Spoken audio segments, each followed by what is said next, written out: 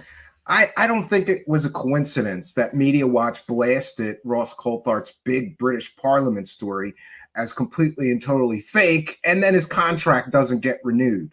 You know, these are the things that happens when a journalist becomes disgraced and people realize that they were hoodwinked by a man selling a completely and totally fake story. One of the reasons I'm so interested in his history of fake story peddling is because he is the principal profiteering promoter of the Dave Grush story on News Nation. And we have previously covered and detailed how News Nation is owned by Nexstar Media, who also owns George Knapp's television station in Las Vegas that pushes completely and totally fake stories and has some part to play in George Knapp's Mystery Wire, which pushes completely and totally fake stories like Batman balloons as alien spaceships. Nexstar Media also is involved, of course, with News Nation, which is filled with disgraced journalists like Chris Cuomo and Ross Coulthart. In fact, a lot of the people on News Nation kind of got fired or let go under, disgracing circumstances from real jobs. They end up at News Nation along with Ross Coulthart. It is what it is. Nexstar Media is cashing in on these UFO dollars. After the British Parliament completely and totally fake story, of course, Ross Coulthart writes a book and heavily pushes the highly contested, let's just call it that, the highly contested Wilson Davis notes, which detail a meeting between wackadoo wormhole scientist Eric Davis, who the Air Force called his research crackpot research at one point, a meeting between him and Admiral Tom Wilson, in which the Admiral apparently tells Eric Davis that he got sent on a mission to find the alien crash retrieval programs due to being given a completely and totally fake document by Dr. Stephen Greer in a meeting, as if an admiral wouldn't have a staff that could take one look at a completely and totally fake top secret document and tell, this isn't a real document, Admiral. You might not want to go on a mission looking for alien crash retrieval programs based on a completely and totally fake document. Admiral Wilson, for his part in the story, has called those notes a complete and total work of fiction, saying, hey, maybe I met this guy Eric Davis, but none of this ever happened. This meeting didn't take place. I didn't go on this, scavenger hunt for aliens. This is a work of fiction. Ross Coulthart highly pushed that story, but we're not even really going to count that in his list of completely and totally fake stories, because there are other stories that are completely and totally fake that he sold that we can focus on. Like the time we played you the bumper in the beginning, one of his latest stories about UFOs and aliens before the Dave Grush story was with Gary Nolan. And it is my personal belief that Gary Nolan sells the credibility, his own credibility, and the credibility of Stanford University to UFO hucksters who sell completely and totally fake stories. He did that before with the Atacama humanoid story. He was paid for that. Wasn't an alien. Gee.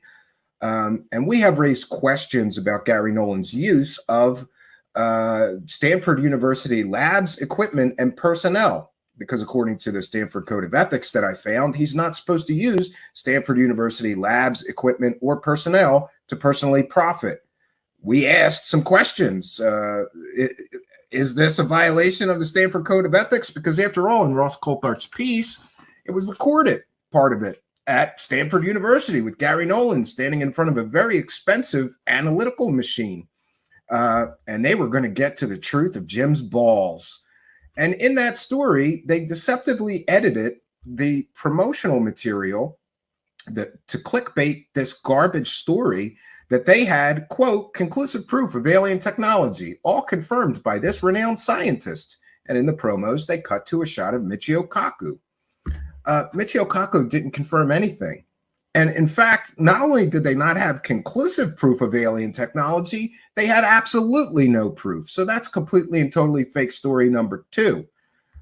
You can reach out to Michio Kaku. Was he in the documentary? Sure. Did he confirm conclusive proof of alien technology? Absolutely not. And I have heard people make excuses. Oh, it's not Ross Coulthart's fault. You know, the producers and the marketing team did that. No. Ross Coulthart had to stand there in a vocal booth and record the audio saying those complete and total lies to promote that piece. If he's a man of such integrity, he would have said, wait, I'm not saying this. We don't have conclusive proof of alien technology. And Michio Kaku didn't confirm any of this. All Michio Kaku did in that crap documentary is the same thing Michio Kaku always does when somebody hires him to be in a documentary or a piece about aliens, a television show, whatever. He talked about theoretical physics. How could they get here from vast distances? Oh, maybe wormholes. Maybe they figured out faster than light travel. He didn't confirm anything. The story was completely and totally fake. And now, friends, we have another completely and totally fake story that he pushed, promoted, and is profiting from, not just with monetized views. We're going to go over that. He is also profiting from a completely and totally fake story now. And he is speaking about that completely and totally fake story while people are, I'm assuming, paying him some very high speaking fees to be speakers at public events about aliens and UFOs. He told the story of this patch, and it's wonderful. It's a wonderful story. It's just an absolutely wonderful story, but there's one problem. The whole story falls apart. Under the least little tiny bit of scrutiny, the entire story falls apart. Essentially, somebody was selling a patch on eBay claiming that it was from an Area 51 crash retrieval program. Top secret, don't you know? And they made various claims in the eBay ads to sell this patch that Ross Coulthart is citing as his only evidence was a patch from eBay. And a story, of course.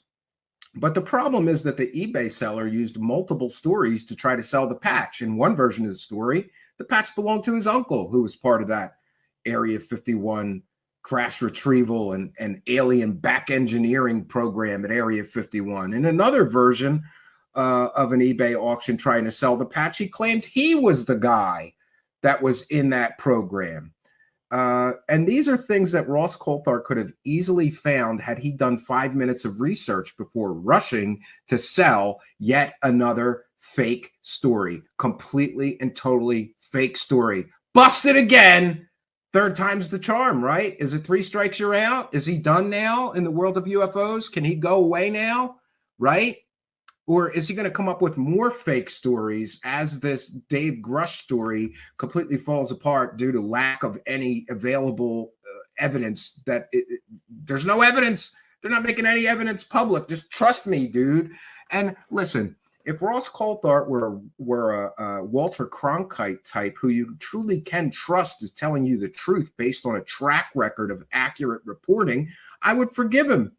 And I would trust him when he tells me Dave Grush has all this evidence. But this man keeps getting caught playing fast and loose with the facts and using literal mental cases to sell his stories. He's done this multiple times now. I don't trust the trust me dude. Oh, we really do have evidence. You may also know. So there's the 3 completely and totally fake stories. We may add to that the Wilson Davis notes, which, have never been proven. Years now, people have been, debating those. And I don't want to get in a debate about those, but I do have an excellent piece from Lou Jimenez from Lou Reviews that we once played here before. Maybe we'll play it again tonight if there's time, about how fake those things are and how ridiculous that story is. Ross Coulthart pushed that.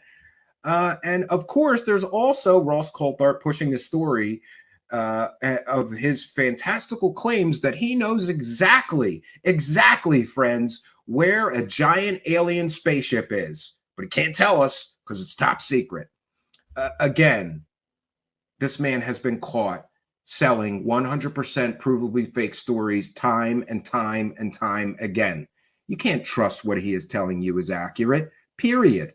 I don't trust a word that comes out of this man's mouth. And if you ask me, neither should you. You should demand evidence for his incredible claims. Now, friends, before we get into tonight's presentation, we're going to go through the history of his fake stories. We'll begin with the complete and totally fake British Parliament story and some thoughts from Media Watch. Then we'll detail a little more details about that Jim's Balls story that turns out to be completely and totally fake. By the way, Gary Nolan, who promised to do the analysis of that, I think Gary Nolan backed off when we started asking ethics questions about using university labs and equipment. And then he decided he couldn't do the analysis of Jim's Balls at Stanford University because he took money to be in that documentary, and he may not be allowed to do that according to the Stanford Code of Ethics. And by the way, I asked Mr. Gary Nolan directly some very respectful questions about that Code of Ethics and whether he was allowed to do that by the university profit from, because according to Code of Ethics, he can't, but he refused to answer my questions, saying that he's not going to give me fuel for me to create conspiracy theories about him. And you may remember Gary Nolan standing on a stage talking up that aliens are real and here, and 100% to a group of investors recently. Gary Nolan is also, by the way, Dave Grush's boss. And we got that revelation recently. So it's a big club, friends, but I ain't in it. And while all the other UFO shows and shows that cover these topics have to play nice with the grifters to maintain their access, we don't play those games. Ross Coulthart's not going to give an interview to me. Neither will Gary Nolan, because they will fall apart under real and serious questioning by a real researcher or investigative journalist like me. They would never submit themselves to that because the entire narratives that they sell will fall apart like the house of cards they're built on under questions from somebody like me. They're not going to do it. They would never do it. So therefore, I have no responsibility to be nice to the Grift Squad. None. I have nothing to worry about. I have nothing to lose, to tell you the truth. Now, other shows that interview these clowns and do the circle jerk, tell us more about the giant alien spaceship, Ross Coulthart, right? Their whole shows are based on getting access to the top tier UFO celebrity clowns who are pushing these UFO fairy tales. So they have to play nice. They have to lie to you. We don't, and we won't.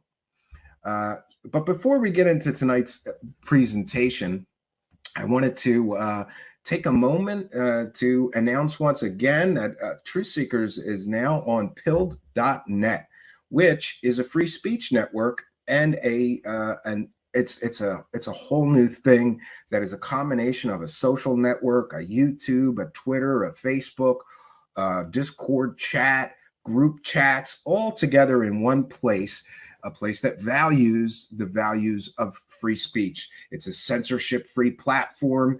I have been using it for about a week now, and I got to tell you that I'm starting to enjoy it. It even has old school RSS feeds of all things, which I was kind of happy to see. Pilled.net is our new distribution partner. And while we are streaming on YouTube and Twitch and Twitter and Facebook and Rumble, we are also live streaming on Pilled right now live.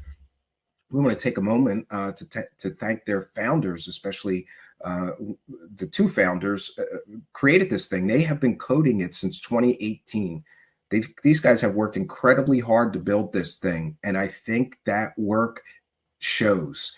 I highly encourage you to check it out. Just go to www.pill.net, and when you do, it's going to ask who referred you. Put my name in there. I want our new distribution partners to know that I'm sending them users, and I appreciate them hosting our show, being so welcoming. They really rolled out the red carpet for us here, gave me unlimited space on the platform. I can upload all 1,000+ episodes of our entire back catalog of shows.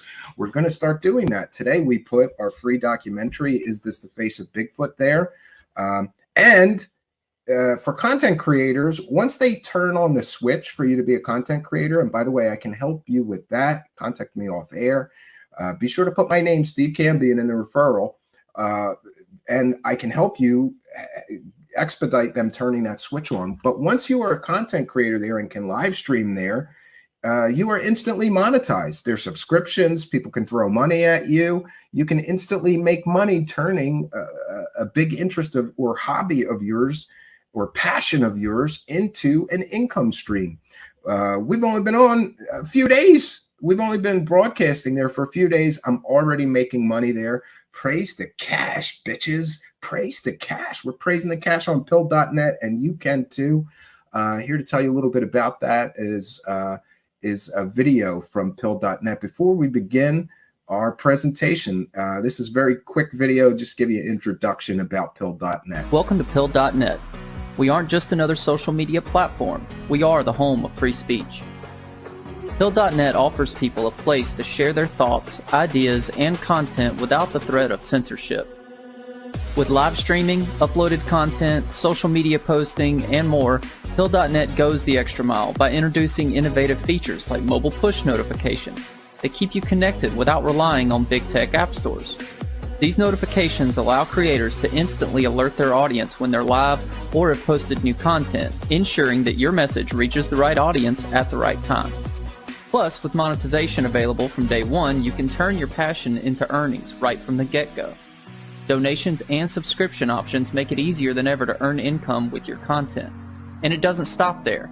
Pill.net is constantly evolving to meet your needs. Our updated direct messaging system makes it easier than ever for content creators to engage with people privately. Anyone can also go start their own group chats with friends. Pill.net is more than just a platform. It's a lively community where everyone's voice counts. Make your account today and let our team welcome you to Pill.net. Free speech lives here. Free speech lives there.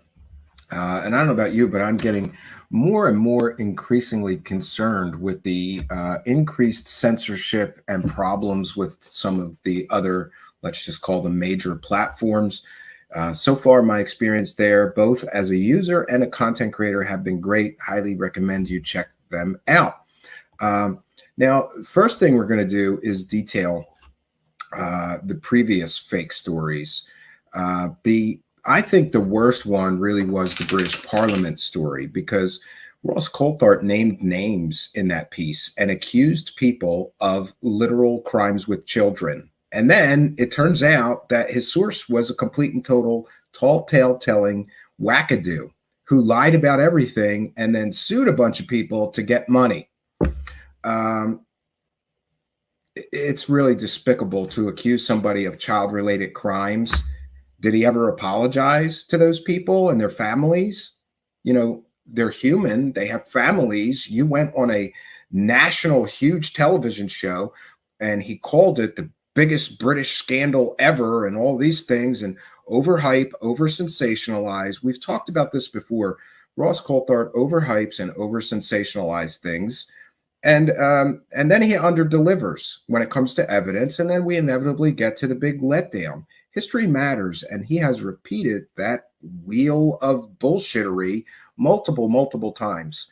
This is not the first time he's been caught selling a completely and totally fake story. So when people ask me, why are you so skeptical of this Dave Grush story? Well, look at the main guy selling it and how many times he has sold completely and totally fake stories, claimed all kinds of evidence, and then the story turns out to be completely and totally fake. This is a pattern with him. And, you know, people repeat patterns. And a leopard does not change its spots, though I don't really like that saying. So we're going to get into this tonight, friends. We want to take a moment to welcome the live chat. Great attendance tonight, and glad to see so many people. We want to welcome all of you live chatters in the Rumble live chat, in the Twitch live chat, over there on Facebook Live, Twitter, and of course YouTube, and now pilled.net. And you Twitch chatters as well. We see all of you. And we thank you all for joining us. We're going to get into this history of Ross Coulthart selling complete and total fake stories. And I apologize. I tried to find the Media Watch video and story again, and I had trouble. So I'm going to play you some of my previous coverage of the first completely and totally fake story that he was caught in selling. I think this is really the story that made him a disgraced journalist. And it's interesting. I've talked to many people from Australia who told me, I don't understand why anybody in the United States would listen to him because everybody in Australia knows that he's a disgraced journalist. However, recently some people have contacted me and disagreed with the fact that all Australians know that he's a disgraced journalist. So, I apologize. And also, before we begin tonight, just a correction or a point of information. On last night's broadcast, I said that I truly believe that Dave Grush was the source of Jeremy Corbell's Mosul orb image. Remember that image that was taken from a classified briefing or from a video from a classified briefing? Because the very day they met David Grush, they hyped up that story and started over sensationalizing this big drop coming of this Mosul orb image.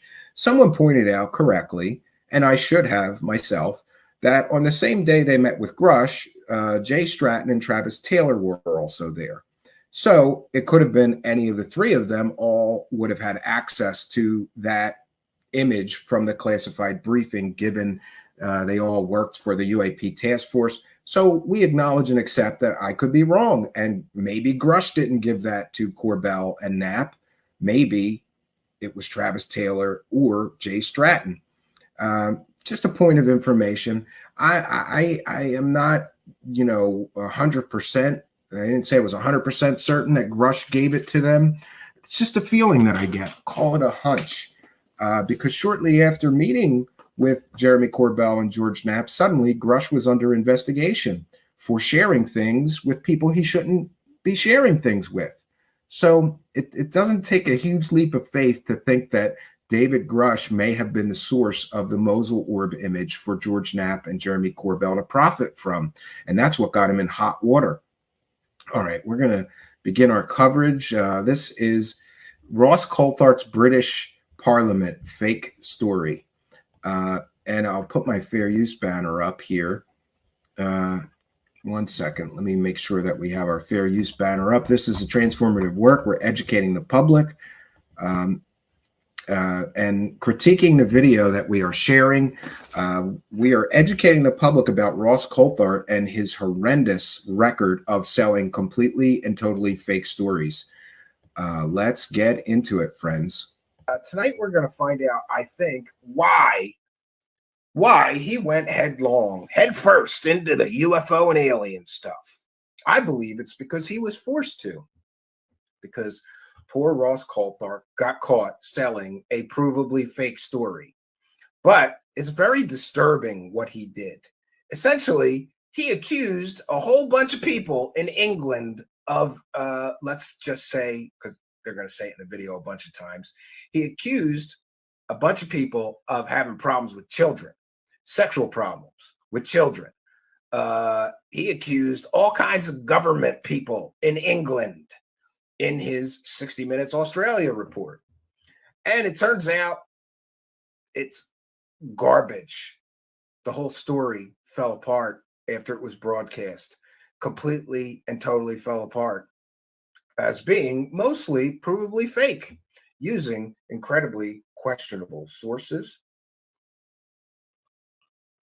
And let's just say information provided to Ross Coulthart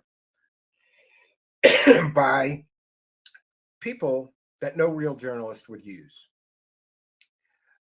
For example, if you have a person telling you fantastical things that has a history of mental illness, you probably should be very cautious with using that person or depending on that person for making accusations, serious accusations and allegations against high-ranking government officials in England.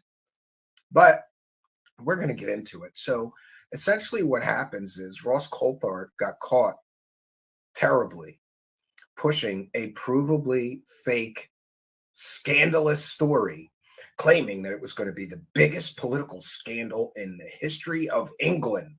Does this sound familiar to you? Because it sounds familiar to me. You remember we did a story called Ross Coulthart's Big Bluff, and that was about his alien big bluff, where he promised conclusive proof of alien technology. But it turns out that wasn't his first bluff. He did an even bigger bluff, and all he had to do to sell that scandalous story and get huge ratings is claim a whole bunch of dudes in England were pedos and they were doing terrible sex type things to little kids. And all he had to do was play along with terribly problematic sources. And this story, like his alien big bluff, was a huge bluff.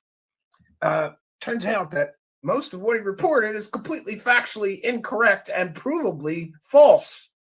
But we're going to get into that because an organization, it was so bad that Media Watch got on Ross Coulthart's butt and 60 Minutes Australia butt. For those that don't know, Media Watch does great work. They sort of report on the fakers and fraudsters in the journalism world, much like we do report on the fakers and fraudsters in the UFO alien world. They do a great job. And it's a short video, but we're going to put up our fair use banner and we're going to cite fair use here. And we will find out exactly why Ross Coulthart was fired from CBS Australia. Oh, to be clear, language is important. I said that he got fired. That may be not factually accurate. His contract was not renewed shortly after Media Watch showed everybody how fake this big bluff pedo story he did was. So this is a transformative work, by the way. We are going to cite fair use. We'll be playing a portion of this video from Media Watch. 1 second here, friends. We'll get it. I've got it.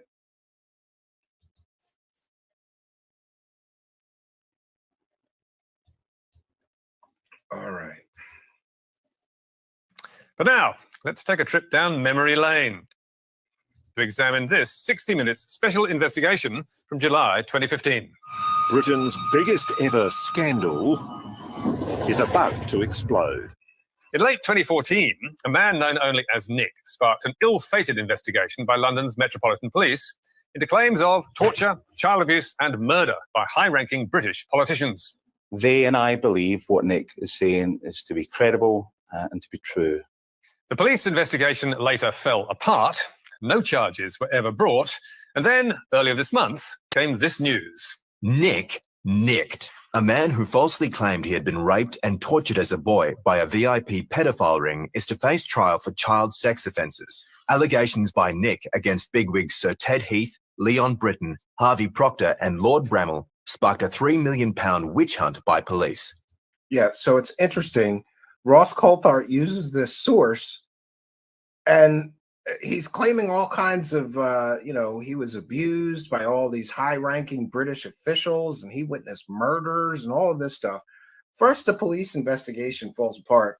They find nothing like he described could be established or proven as real. And then he himself gets busted for sex offenses with minors. Great. What incredible vetting skills Mr. Ross Coulthart has. Even more significantly, Nick may also face charges of fraud and perversion of the course of justice. prosecutors are considering whether he should be charged for allegedly lying about being abused as a child and then fraudulently claiming compensation for the ordeal. So, what's that to us?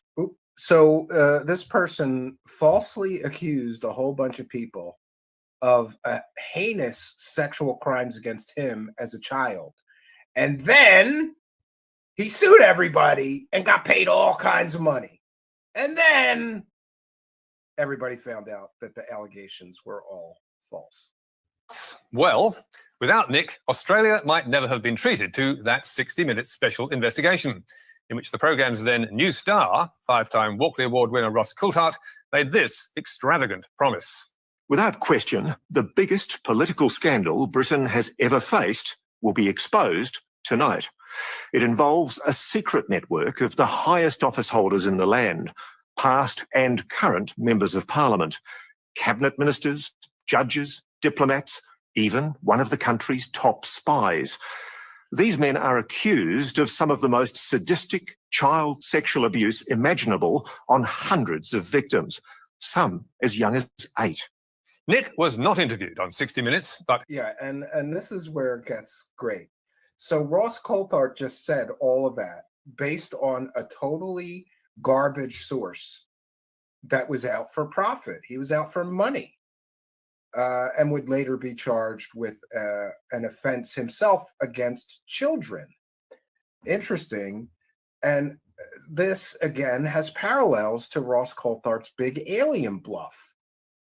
Ross Coulthart learned through this story that he could just say anything, not back it up, and he would get huge ratings for it, and he would just deal with the consequences later. And one might ask themselves, why would you accuse, and by the way, they named people in this report. They named a whole bunch of people in England as being, let's just say, problems with children. I'm trying to avoid saying the P word as much as possible because they say it in this video a bunch of times. Apparently, the YouTube algo does not like that. So this is what we get. We get, as if I needed more confirmation that Ross Coulthart was a garbage peddler. Before he was peddling garbage UFO and alien stories, he was peddling this. His evidence provided vital support for that remarkable claim. Tonight, we're going to examine that 60 Minutes story, which reported astonishing allegations with very little skepticism or doubt. The 60 Minutes report was built on a number of witnesses whose evidence is now disputed or discredited. In addition, the investigative website Exaro News, on whose work 60 Minutes relied, was severely criticised and then shut down. And Exaro's editor-in-chief, Mark Watts, who made similar claims to Coulthart on Russia Today, lost his job. This is undoubtedly the biggest political scandal in post-war Britain. Watts and Exaro claim to have arranged 60 Minutes key interviews, one of whom is known only as Darren, who told 60 Minutes that, like Nick, he'd been abused in an apartment in London's Dolphin Square by VIPs, including one of Britain's best-known politicians. One of the most powerful... So the other person that was hyping this 100% fake story gets fired for hyping this story. And, you know, at some point, I think a journalist should be fired for doing something like this. You're going to name names and claim that people were doing horrible, terrible, disgusting, reprehensible things to children without sufficient evidence or proof to back up your claims, and then the claims themselves all fall apart shortly after you broadcast this salacious, scandalous piece that's sure to get huge views, right? And it makes me sad. Is that what we're, you know, is that the goal of a journalist? Well, just do whatever you have to do and get the huge monster views and then deal with the fallout later. The other guy who was hyping this story got fired. All men in the land, Leon Britton should have been prosecuting pedophiles. Instead, according to Darren and other witnesses, he was one of them. He likes boys to dress in women's underwear. and then to be in a room alone and discover you in women's underwear and punish you for wearing the underwear. A member of Margaret Thatcher's cabinet. Yes. Raping children. Yes. So, how credible were Darren's allegations? Well, it turned out they weren't. The police investigation into Dolphin Square, Operation Midland, whose lead officer had called Nick's claims credible and true, collapsed in March 2016 without bringing charges. An official inquiry then found police had made 43 errors and fallen for false claims of abuse. Yeah, so they literally named someone in this report Ross Coulthart did as being a perpetrator of this. Great. I hope that he sued the balls off of News 7 and Ross Coulthart. I really hope that he did. And there's some mention that his wife got some sort of a settlement, I think, but after he died. Following year, the Met paid £100,000 compensation to Leon Britton's widow. But Darren's credibility was demolished long before that by this Telegraph report published 2 months after 60 Minutes went to air, and by this BBC Panorama programme a month later, which investigated Darren's past and reported he was convicted in the 1990s of making bomb hoaxes, and he's also falsely confessed to murder and rape. 2 years ago, he sent an email to a social worker saying, "Leon Britton never abused me or anyone I know. So why name the poor man?" And these are things that a real or credible, especially investigative journalist, would have been able to find. So what happened here? Did Ross Coulthart not vet the person making these absolutely scandalous claims? I mean, these are very serious allegations. He just let that person on the show and just let him say these things. He didn't look into his background. And if he did, he would have found out that that was an incredibly problematic person to be accepting very, very serious allegations from just on face value with no evidence, proof, or backup of his claims. More to the point, why rely on Darren's evidence? 60 Minutes would argue it could not have known about his history, but there were alarm bells ringing.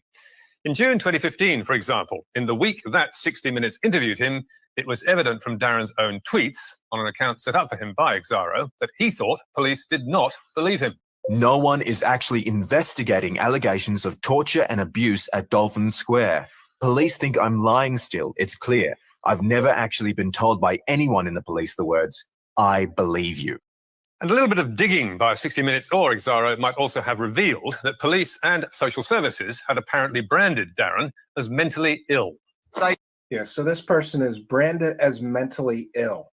And again, the level of irresponsibility here on the part of Ross Coulthart is absolutely despicable, in my opinion. Like, you're going to let somebody sit there and make these claims and you didn't even look into their background? Because if you did, you would have found out that this person had been labeled as mentally ill. They falsely declared me as suffering from a delusional, paranoid mental health disorder. I'm still waiting for an apology from the police and from social services for falsely declaring me as mentally ill. Other tweets by Darren in early 2015 might also have raised the alarm. I am just so terrified of all police now, after witnessing one kill a girl in an abuse ritual as a child. Yeah, and that's something I would call a red flag. If I was going to use this person as a source making these kind of allegations, and I saw he tweeted this, I would cut and run from that person, despite all the rest of the things that Ross Coulthart could have done to vet the source. He didn't vet anything. Just, oh, sounds great. This will get a lot of views. Sit on in here. Come on in. Tell your stories. Sound familiar? A lot like what he's doing now, right? And there was more. 5 months before 60 Minutes went to air, Darren made the extraordinary claim to Exaro that he had helped a VIP pedophile torture and kill a boy with Down syndrome by tying him to two vehicles and driving them apart. But, setting aside warnings that 60 Minutes might have noticed, Ross Coulthart promised at the end of his report, "We'll be sure to keep you updated on the progress of the police investigation." Yet in 2.5 years, they have not done so. Yeah, and isn't it great? This over-promising and under-delivering. Oh, we'll keep you informed of the ongoing investigation. And then they never did anything because the whole story fell apart right after broadcast, right? The entire story fell apart. This is just like his big alien bluff, you know, where he told everybody we have conclusive proof of alien technology. And now everybody's like, well, where's the proof? Where's the analysis? Excuses. By the way, Gary Nolan gave a whole bunch of excuses on Chrissy Newton's Circle Jerk show when she interviewed him. And we're going to cover that tomorrow night because I love watching these UFO grifters squirm. And boy, did Gary Nolan squirm when he was getting the circle jerk from Chrissy Newton. All right. Even though Operation Midland collapsed, no charges were laid, compensation was paid to Lady Britain, and in 2017, Darren was charged with making false statements to the police that he'd been shot at, charges which were later dropped. And even though 60 Minutes had promised... Without question, the biggest political scandal Britain has ever faced will be exposed tonight. But the concerns did not stop there. The second key witness of 60 Minutes was Richard Kerr, another alleged victim of the VIP pedophile ring. Today, Richard Kerr is bringing us back to the place where he was taken to meet the men who ruled the country. Yeah, and here we're going to see Ross Coulthart purposefully manipulating the story to make the story better. Does that sound familiar too? Kind of like lying and claiming Michio Kaku is going to confirm conclusive proof of alien technology, right? He manipulates the stories to make them more salacious, more controversial, more clickbaity. That's the only word I could think of, so that they sell. So how do his claims stack up today? Well, there's no doubt Kerr was sexually abused as a child, but there are doubts about his story in relation to Dolphin Square, especially as told by 60 Minutes. Richard was brought here to have sex with politicians and other high-ranking members of the British establishment, including members of the House of Lords. Are any of them still in the Parliament?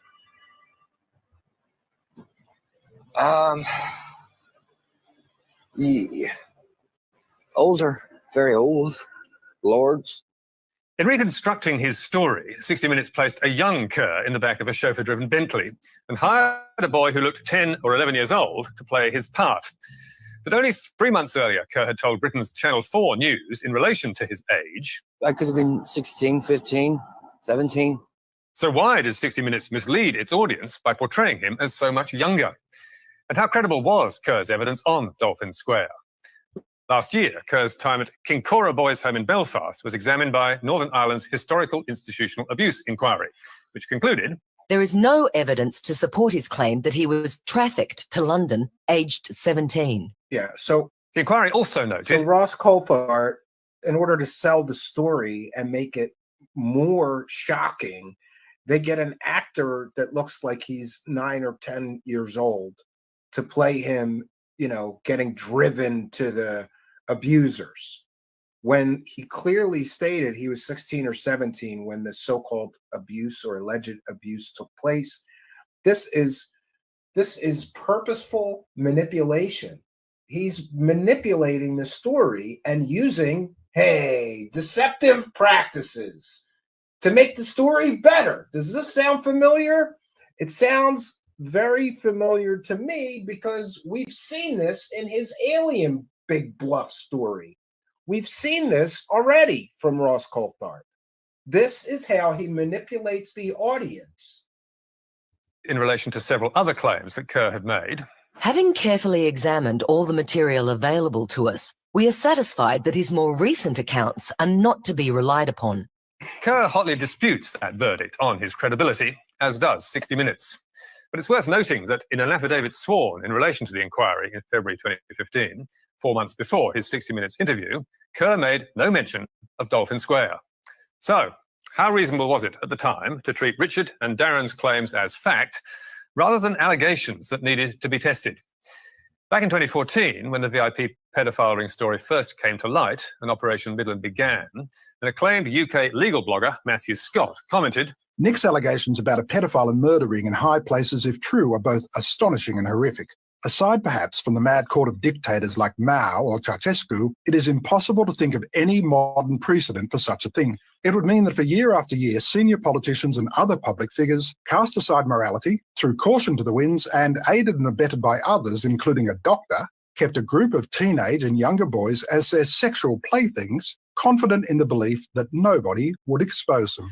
For some reason, some of them also chose to murder 2 or 3 of these boys in front of witnesses. Yeah, and so, you know, it's so unlikely that this is true that you would think as a journalist, you would want to cover your bases. You would want to be sure that you had overwhelming evidence that this is true, because these are absolutely fantastical claims. But not only did Ross Coulthart not have overwhelming evidence that all these allegations were true, he had almost no evidence, the word of a few nutters, right? So it's like a carefully constructed fake story, a lot like he's doing now with his carefully constructed fake alien stories. The reasons to doubt the existence of such a ring are legion. They were indeed, yet little or no doubt was expressed by 60 Minutes or Ross Coulthart, who told one British MP, Zach Goldsmith, If it's true, and the evidence suggests that it is, this is, isn't it, the biggest political scandal in British history? I think that's right. But the lurid allegations of murder, rape and torture by a VIP pedophile ring were not true, or at least police found no evidence to support them, and there was no scandal. So, what do 60 Minutes and Ross Coulthart have to say? Yeah, and of course, remember, it's important that we remember, friends, that in the alien Big Bluff, he blamed News 7, right? He did not take responsibility for literally lying to audiences to get them to click on his garbage peddled stories, right? He literally lied. And then when called out ever on this situation, he blamed them. He blamed News 7. They're the ones who did the promos, right? And oh yeah, those promos were a little sensational. And I call bull on that, because he had to record a voiceover saying all those lies. It's very simple. When they hand him the copy and he reads it and realizes this is all lies, we don't have conclusive proof of anything, then a real moral and ethical person would have simply refused to read that and be used to lie to people. But he didn't. He read the copy that now he's going to claim somebody else wrote for him. I think that he did all of that. I think he wrote the promo. I think he sat there directing the promo to be that deceptive. And I'm entitled to speculation and informed opinion, because look at his history here. This is what he does. He manipulates people, places, events, information sources, careful editing, right? And the lie by omission, right? Like, oh, this person says that high-ranking English officials, right, even up to including members of Margaret Thatcher's cabinet, were involved in this child-related ring, right? We have proof. This guy says it, and you just leave out the part that would seem to indicate that the person you're using for a source is a total nutter, liar, grifter, problematic source, right? Same thing, same MO.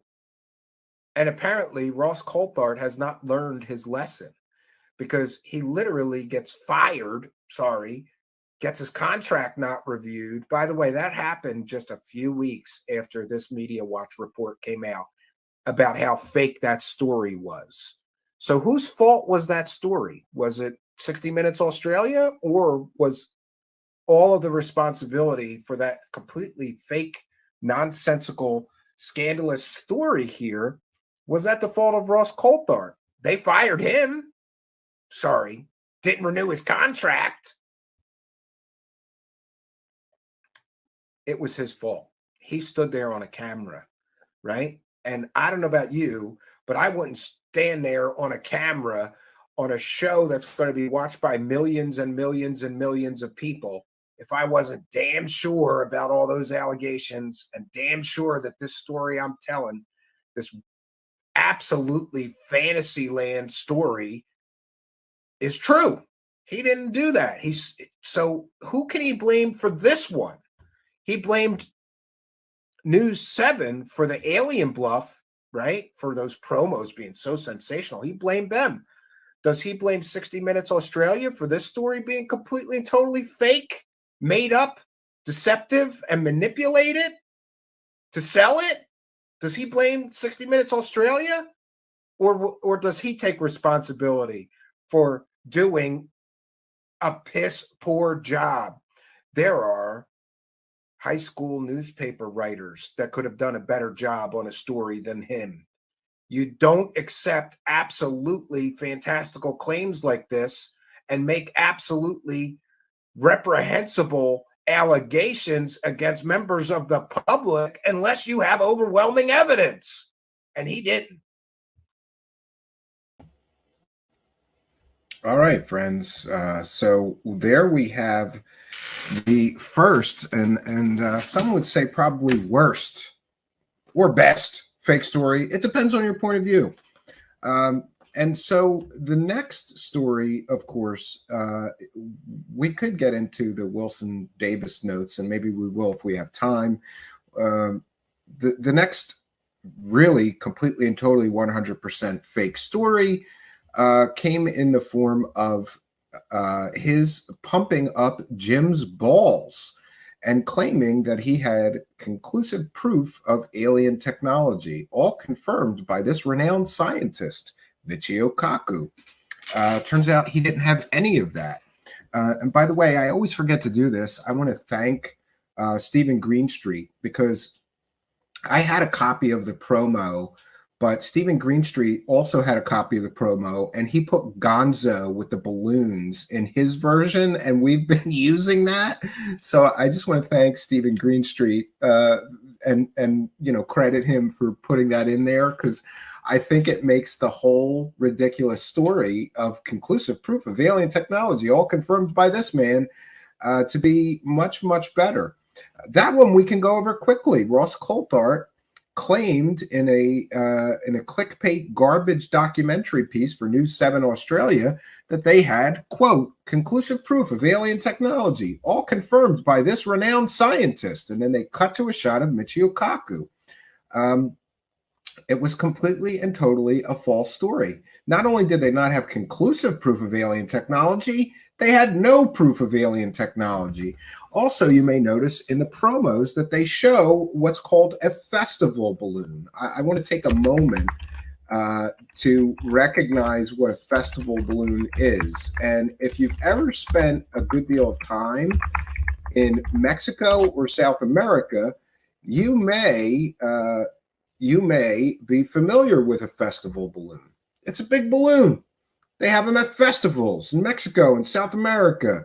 And it is not alien technology. It's nothing alien. It's a festival balloon. And also included in that promo was a shot of a known and proven festival balloon that they're saying is alien technology. Completely and totally deceptive editing. Let's take a look at this one more time.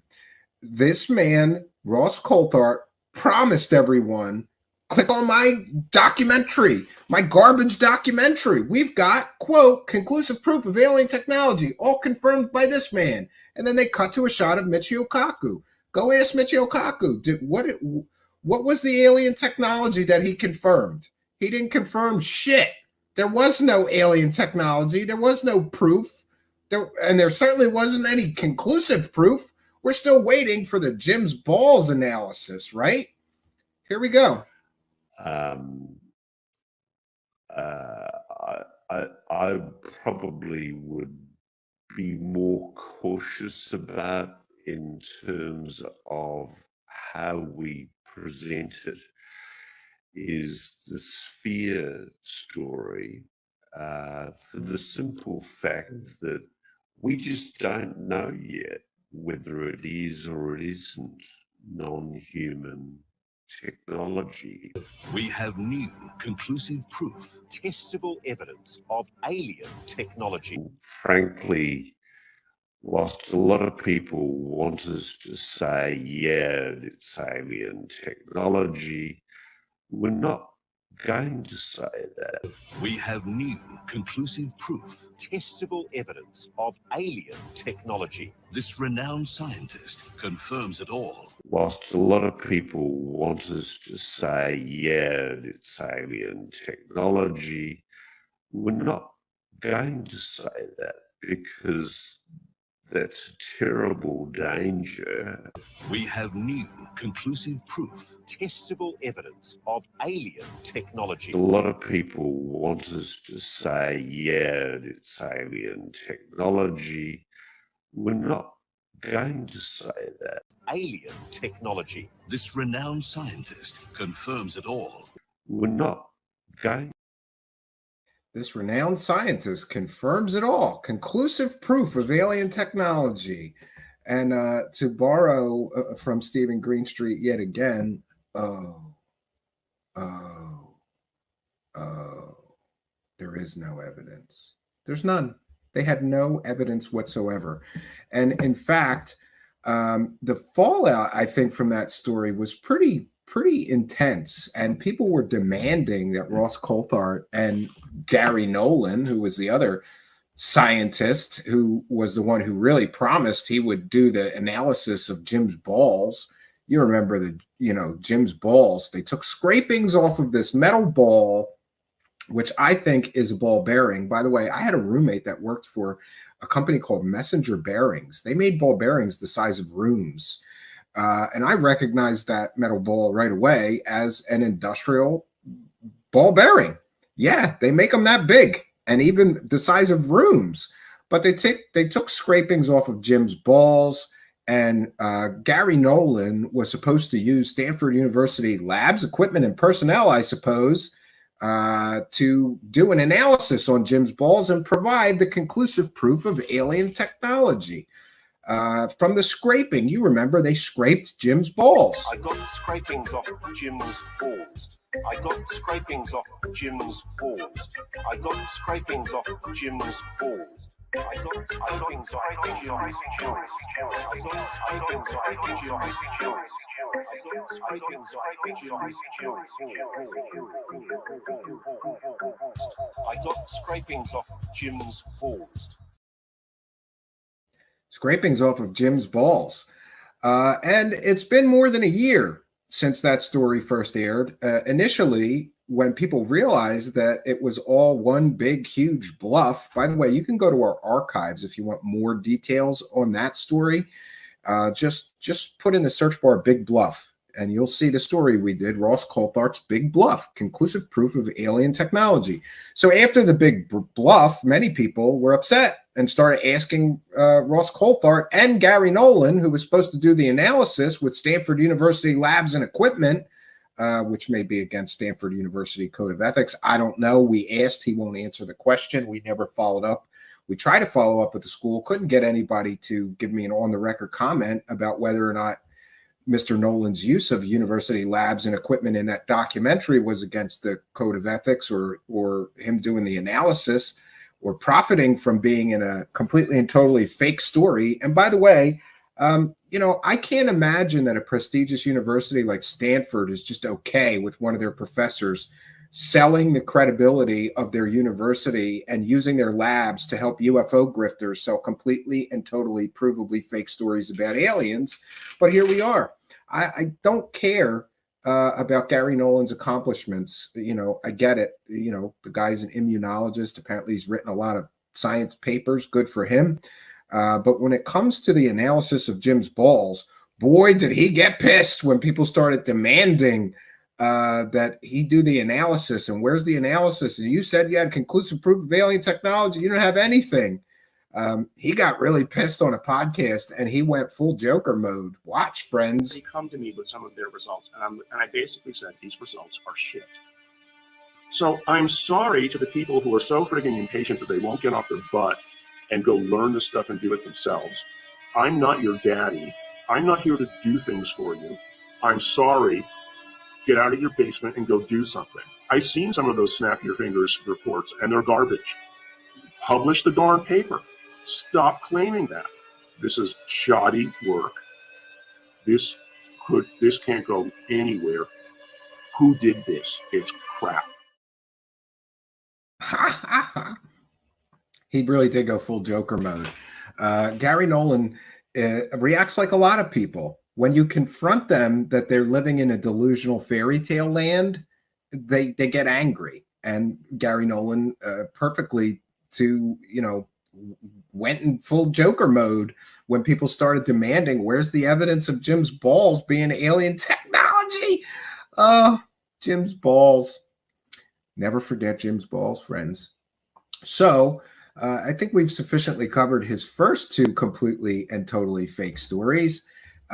This, of course, leads us to the latest completely and totally fake story that Ross Coulthart was just caught selling. And if you'll give me a moment, I'm going to cue this up. It's right around the 8-minute mark. There we go. I have this queued up, and we are going to listen to the story that Ross Coulthart is selling, and then I'm going to show you the evidence that the whole story is a complete and total fabrication, a falsehood. And by the way, any good or decent investigative journalist could have found the evidence and proof that this latest story, we're just going to call it Patchgate, because it's all based on a patch that Ross Coulthart said came from a secret Area 51 back engineering aliens program. No, it didn't. And we have the smoking gun evidence and proof that no, it didn't. And his only source for this was some guy who was telling stories about that patch on eBay to make money. And Ross Coulthart didn't do the least little bit of research into that patch. Instead, what Ross Coulthart did is make a monetized video repeating a completely and totally fake story. Some person took some umbrage, right, and objected to me saying that Ross Coulthart sold this fake story, because what they said was, well, he was just repeating a story somebody told him. Yes, he repeated a story somebody told him irresponsibly, that and the story was 100% fake, and we're going to prove that for you right now. Not only did he repeat that fake story, he repeated that fake story in monetized YouTube videos. He's made somewhere between $500 and $1,000 off of this latest completely and totally fake story, just in monetized ad revenue. And by the way, the story came crashing down probably, I think, yesterday. The monetized video of him selling this Patchgate completely and totally fake story of an alien crash retrieval and back engineering program at Area 51, the monetized video is still up on the Need to Know, his YouTube channel with this Bryce Zabel.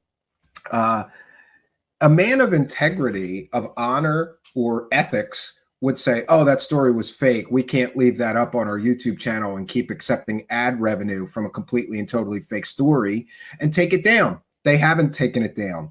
They're going to leave that up and suck every dollar out of this fake story that they can. But not only did he profit from, and in my opinion, this is a form of fraud. That's just my opinion. What he did is a form of fraud. It's consumer fraud to me to say, oh, this is a true story and put it on YouTube and accept all the money. And then it turns out, oh, it's a completely and totally fake story. And he didn't do 5 minutes of research to determine that it was a fake story. But it is what it is. But not only did he accept the ad revenue money for this completely and totally fake story, he accepted a speaking engagement, which I'm told was probably very lucrative for him. He accepted a speaking engagement in which he spoke about this completely and totally 100% fake story. Let me share my screen just to show you. This is from a recent public appearance of his where he was paid to be a speaker. And by the way, I'm just assuming that he was paid to be a speaker at this special event in Australia about UFOs and aliens. And he pitched this story. This is the story that he told of this alien crash retrieval program. And his only evidence, here's a quote from him. There's a really interesting story there, and it's quite hilarious. It goes to what this person very, very convincingly, on the basis of information he's provided me privately, convinces me this is a patch for a team at Area 51 that are involved in reverse engineering. That's the claim being made. Now, before we get into Ross Coulthart's wonderful retelling of the story, there's some instant red flags that this patch is not from an Area 51 reverse engineering program.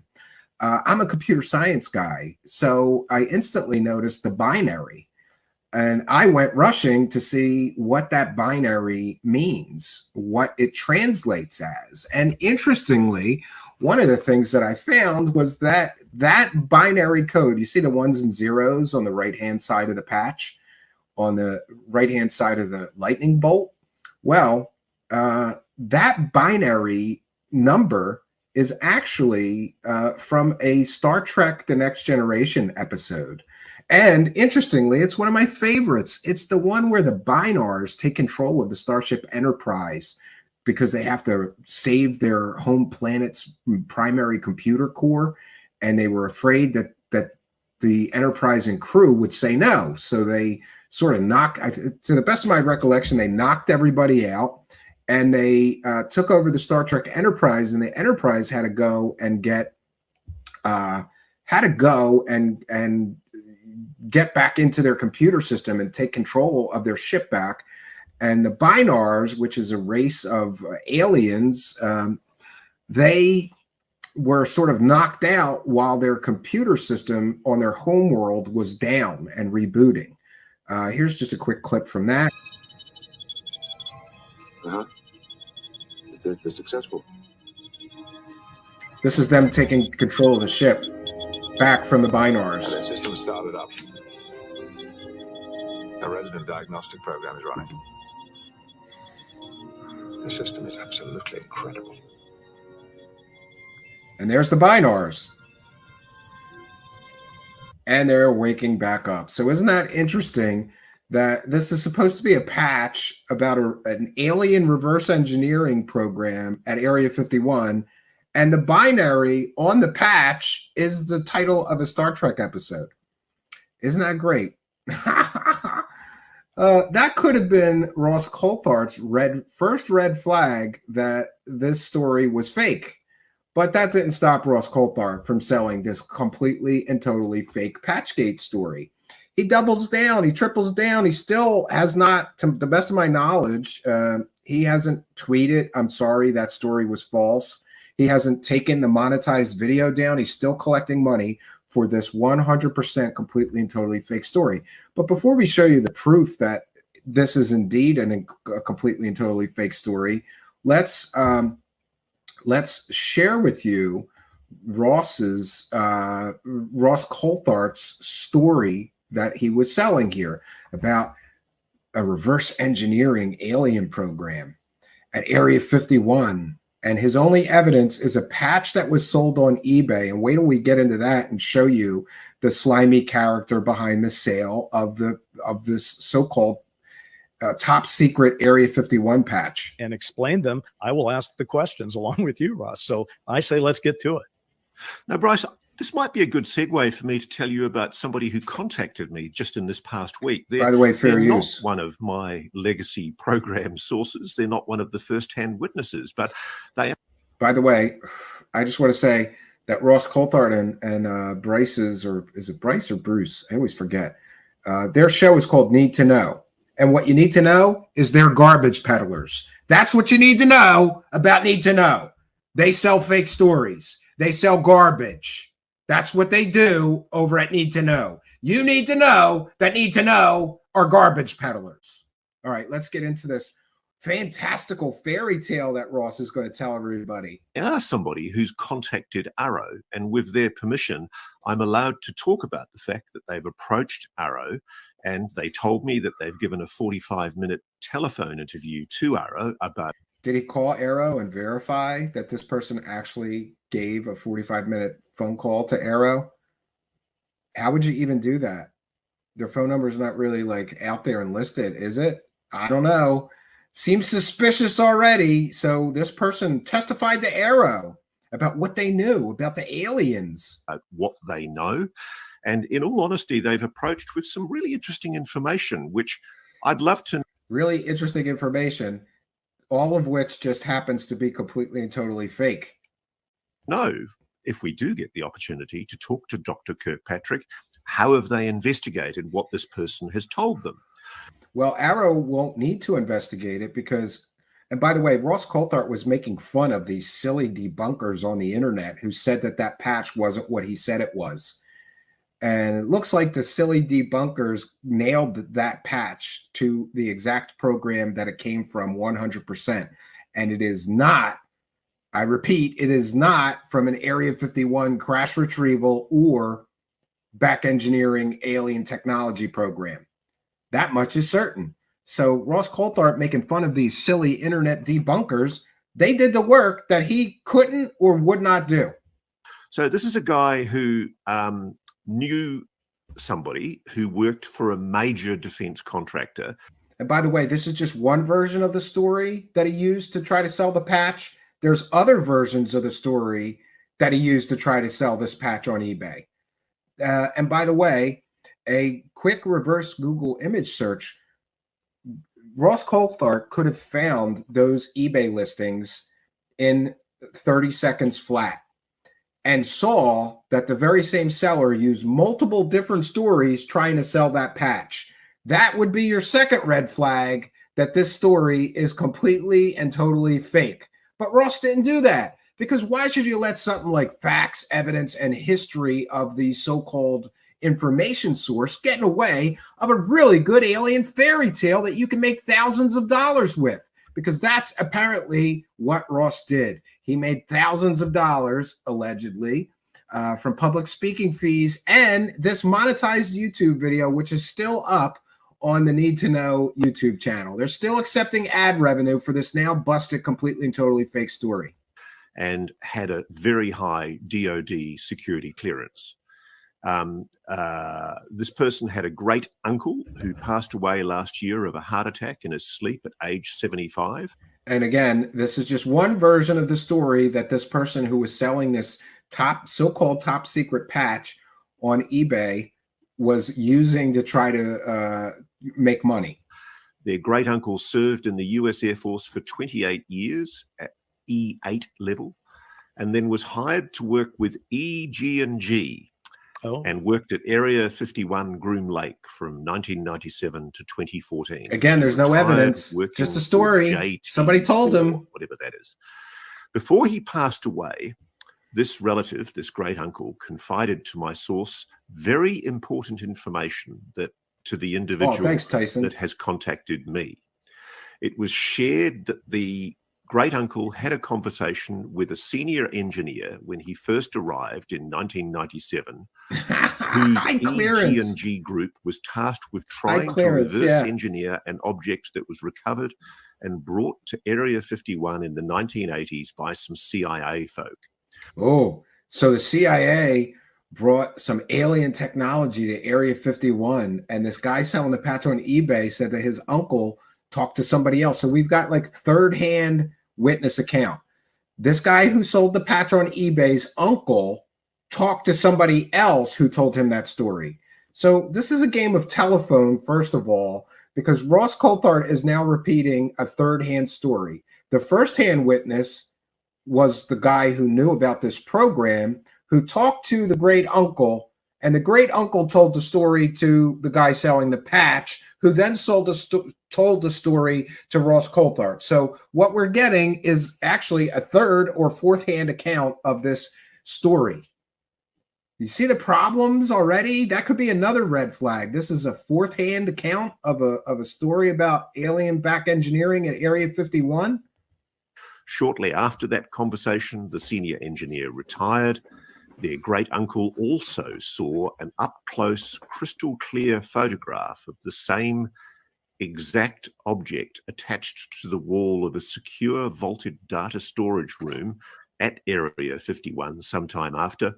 Oh, so the guy selling the patch's uncle saw a picture. Okay. The great uncle stated it was absolute proof of a non-human craft, but that the public would probably never get to see that photograph. Oh, it was absolute proof. He saw absolute proof, but the public wouldn't get to see that photograph. Maybe because that photograph doesn't exist, Ross Coulthart. Can you show us the photograph? Of course not. But I'm going to tell you a third-hand account of a story about a guy who saw a photograph, right? He said, quote, the object was egg-shaped, about the size of an SUV, silverish grey in colour, smooth, seamless, no control surfaces or propulsion. Yeah, where have we heard that before? No control surfaces. It was smooth, no rivets, right? That's pretty much Bob Lazar's description of some of the so-called alien craft at Area 51. I don't think it's a coincidence that those accounts sound so similar. Visible, no writing, no symbols of any kind. A few men could pick it up, yet it could not be cut open and X-rays couldn't penetrate it. The best engineers at EG&G tried to figure out how to activate it and what its power source was to no avail. They finally came to they couldn't figure out the alien egg. The conclusion it was a probe craft sent here from another planet. Okay. So it was a probe craft sent here from another planet. Even though they couldn't figure out the power source or how to activate it or how to cut it open, they knew it was a probe sent here from another planet somehow. Come on, it's getting deep in here. This anonymous individual is willing to testify under oath before Congress. He also took a smartphone image of his great uncle's EG&G engineering group and their insignia patch, and he's authorized me to allow us to show that patch, which I'll send you after this chat, and you can. Yeah, and I don't know why they didn't show the patch in this. I don't cut it in, my friend. You can cut it in, but they didn't show the patch. Do you know why?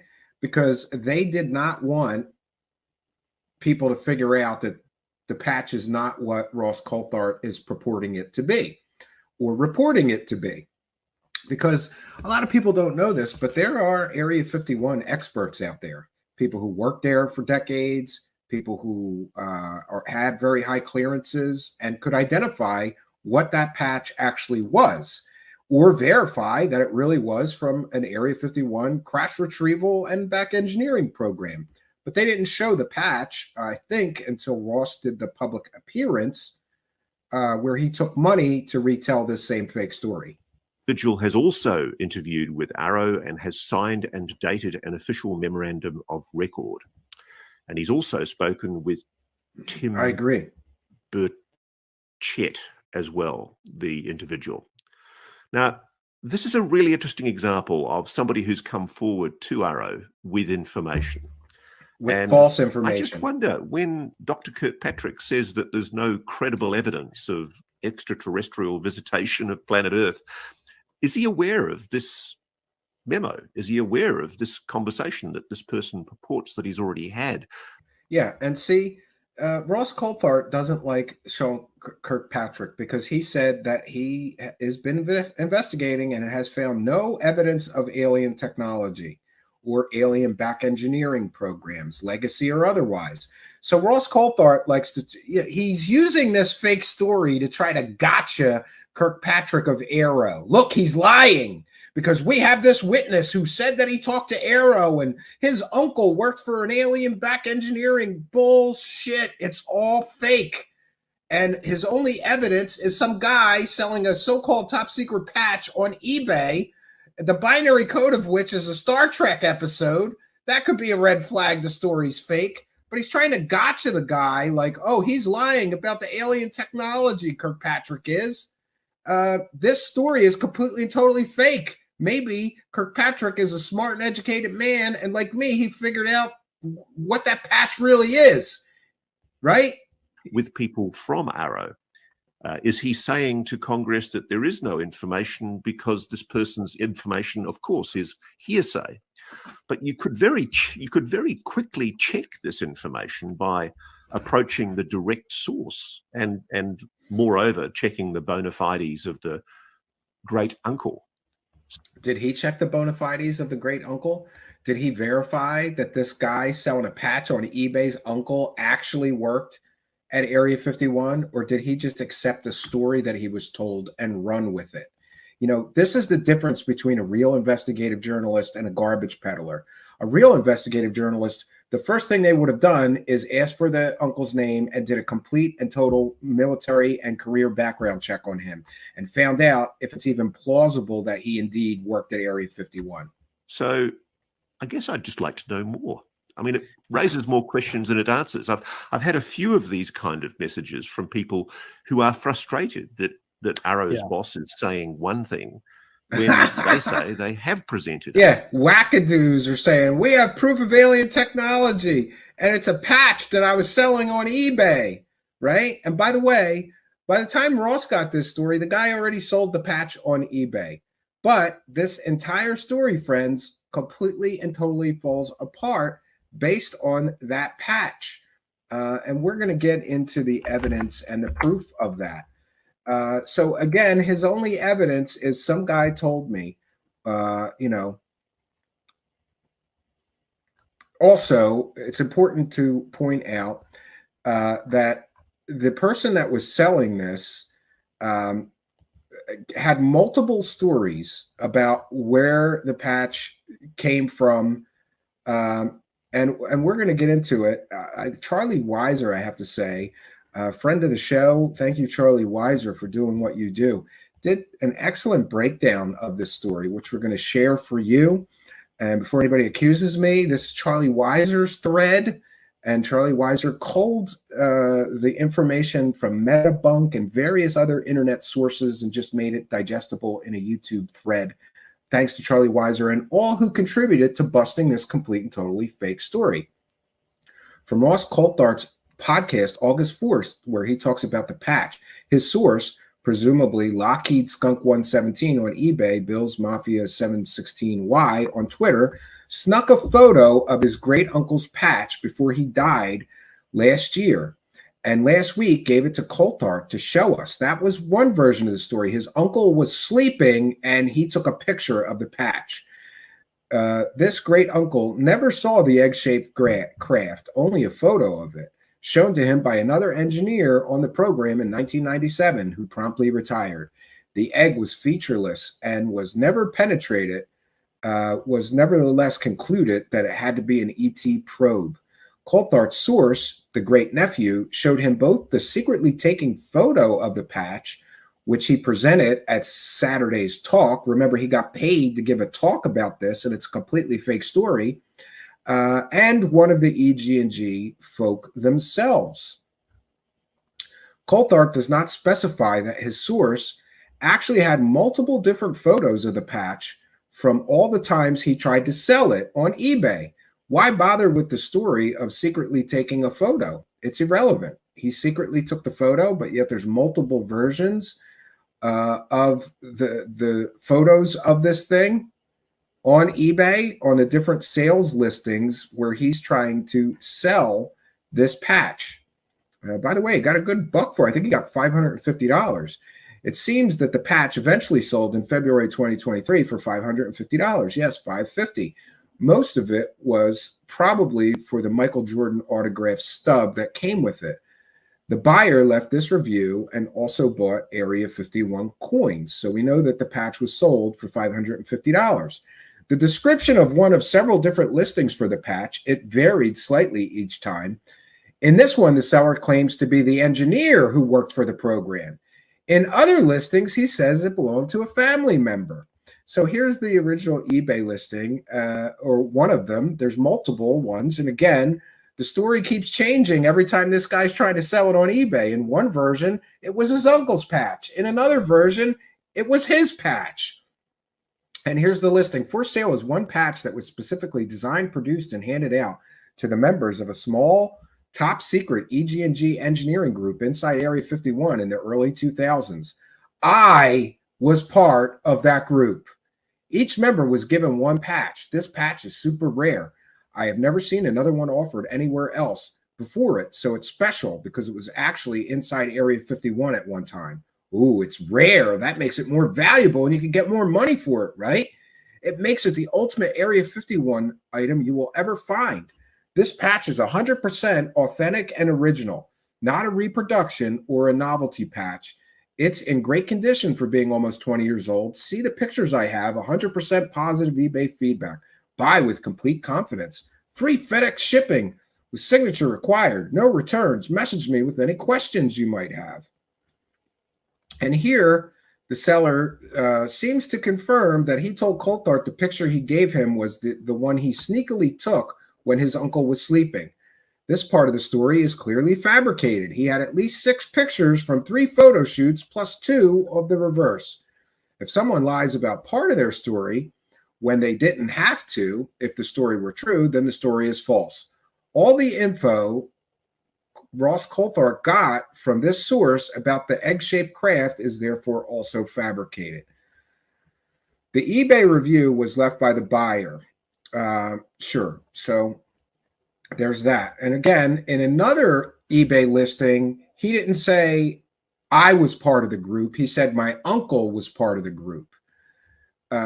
So it's interesting that the seller of the patch's story kept changing, and Ross Coulthart could have found all this out, but he was too much in a rush to slam and disparage and slander Kirkpatrick for being a liar about not having any evidence of alien technology, and too quick to jump on to a monetized YouTube video so he could make money retelling this completely and totally fake story. The great uncle was told about the egg-shaped craft by a senior engineer when he started at Area 51, then allegedly saw a photo of it on the wall in a data storage room. Oliver BF chimes in, but what a load of crap just for a patch bought on eBay. Who believes this crap anymore? You've got time to waste. It's interesting. Can Ross Coulthart's ego survive a bout of self-reflection on why he promoted a patch as belonging to an alien UFO reverse engineering program just because his source's great uncle colleague spun a yarn? And Charlie Weiser chimes in that I'm profiling Coulthart's latest blunder, and a long line of blunders starts in a few minutes. Thank you for doing that, Charlie Weiser, and thank you for all that you do. Because we truly appreciate people actually looking for the link. 1 second here. All right, and here's how we know that the story is completely and totally fake. This guy first tells Ross Coulthart, I took a picture while my uncle was sleeping. He's taken 4 different pictures of this same patch while he was trying to sell it on eBay. Worthporse cribbed the 5 eBay ads using the 4 photos plus 1 broken unknown image, so they're archived. None of the ads sold. Yeah. Rare historical EG&G Area 51 Groom Lake employee only engineering patch, and he was trying to get $1,000. EG&G Engineering UFO military super rare patch. Groom Lake EG&G employees only authentic and super rare patch. There's all these different. This guy was just trying to make money. He was just trying to make money selling this thing on eBay.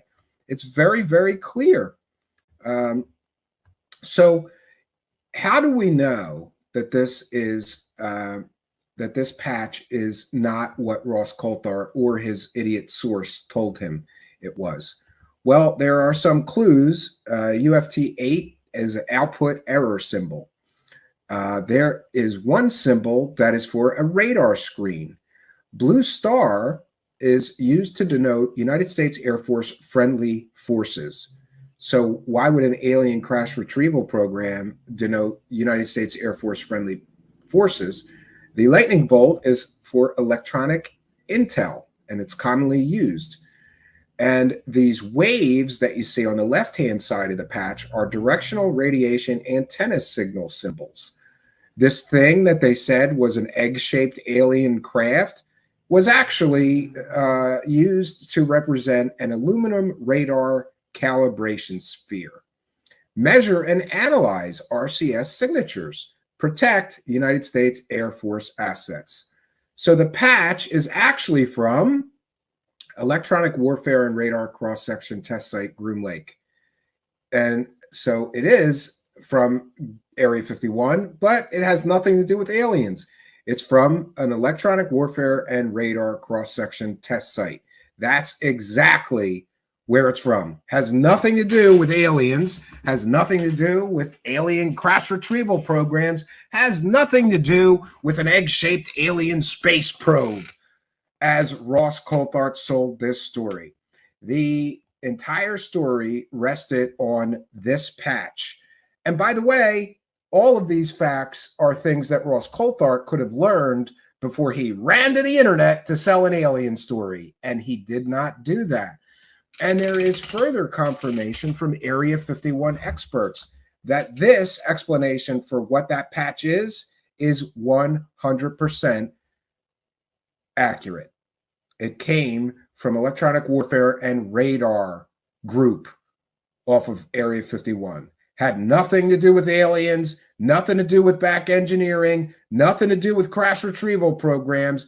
It had to do with radar, essentially. And we're going to share more proof of that. So just bear with me. We'll share this tab. And this is from Duke from the Metabunk Forum. You know, those pesky debunkers that keep ruining the money being made by alien story grifters like Ross Coulthart.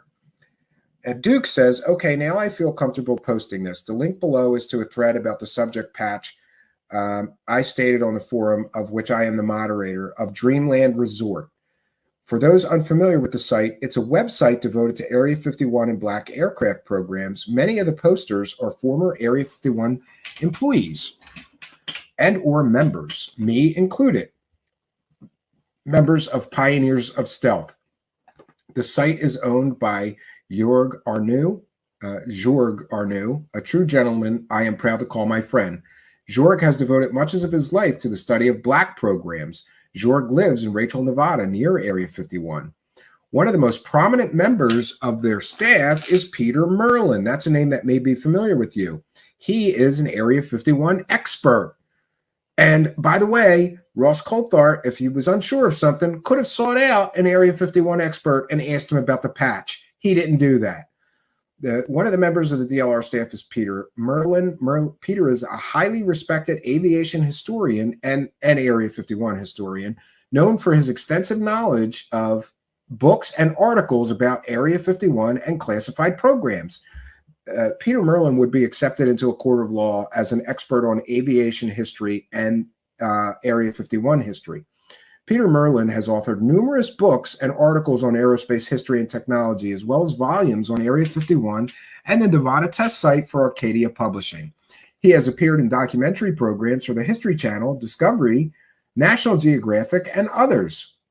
And by the way, I instantly recognized his name. I'm something of an aviation nerd myself. I have some of his stuff. In the DLR link below, please see Peter and others' responses to my initial request for info on this patch. If Peter says if Peter says this is the background on the patch, I take that to the bank. There are obviously others who responded, but I know and trust Peter. I personally consider this case closed, at least with respect to Coulthart's claims of the patch representing a UFO crash retrieval reverse engineering program. So this is from aviation historian and Area 51 expert Peter Merlin. He says, and I quote, "I have known about this patch for several years after first encountering it as an EG&G radar patch from the test site. Of course, EG&G has since become URS, now AECOM, but I digress. The main point is that it is from the EWRCS range, a radar range at Groom. Yes, the silver ball on the emblem represents one of the aluminum calibration spheres. The binary code 11001001 has been driving me crazy, though. There are so many possible conversions, and it was even the title of a Star Trek The Next Generation episode. I do think the black rhombus with the white question mark is the very best explanation so far. It fits well with other test site iconography. Peter Merlin warns it's wise never to jump to conclusions when analyzing organizational patches and similar items. A lot of completely unrelated insignia share the same design elements: lightning bolts, stars of certain colors, generic aerodynamic shapes, etc. Names such as Mad Hatters or Dark Knights, and mottos, Latin or otherwise. A lot of people jump right on something that is labeled DET3 without checking to verify that the parent organization as AFF, FTC, now AFTC, a grouping of 6 stars, doesn't always denote Area 51. Sometimes this symbolism is obvious to the point of unbelievability, and other times it may be entirely cryptic. And so this Metabunk poster, Duke, says, I want to thank Jorg for his help and permission to cross-pollinate the 2 sites. Mentioning UFO, UAPs on DLR is highly frowned on. But after an hour or so on the phone last night, we worked it out. He could not have been more accommodating. My thanks as well to the DLR members who took the time to offer up their thoughts, and especially to Peter Merlin. Thanks to NorCal Dave for his patience and advice as I struggled with how best to provide this information in a somewhat different source for Metabunk. So there we have it. On the record, Area 51 expert takes one look at the patch and says, that doesn't have anything to do with the alien or crash retrieval program. It's from a radar test site. And interestingly, we do have some information on what that site actually does. And let me see if we can't get that to share with you as well. It's interesting. Actually, what they do is interesting. 1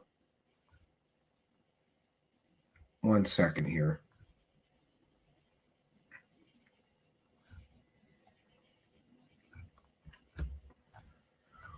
Ooh, 1 second. I'm sorry. Yeah, so we're calling this fake story Patchgate. Okay.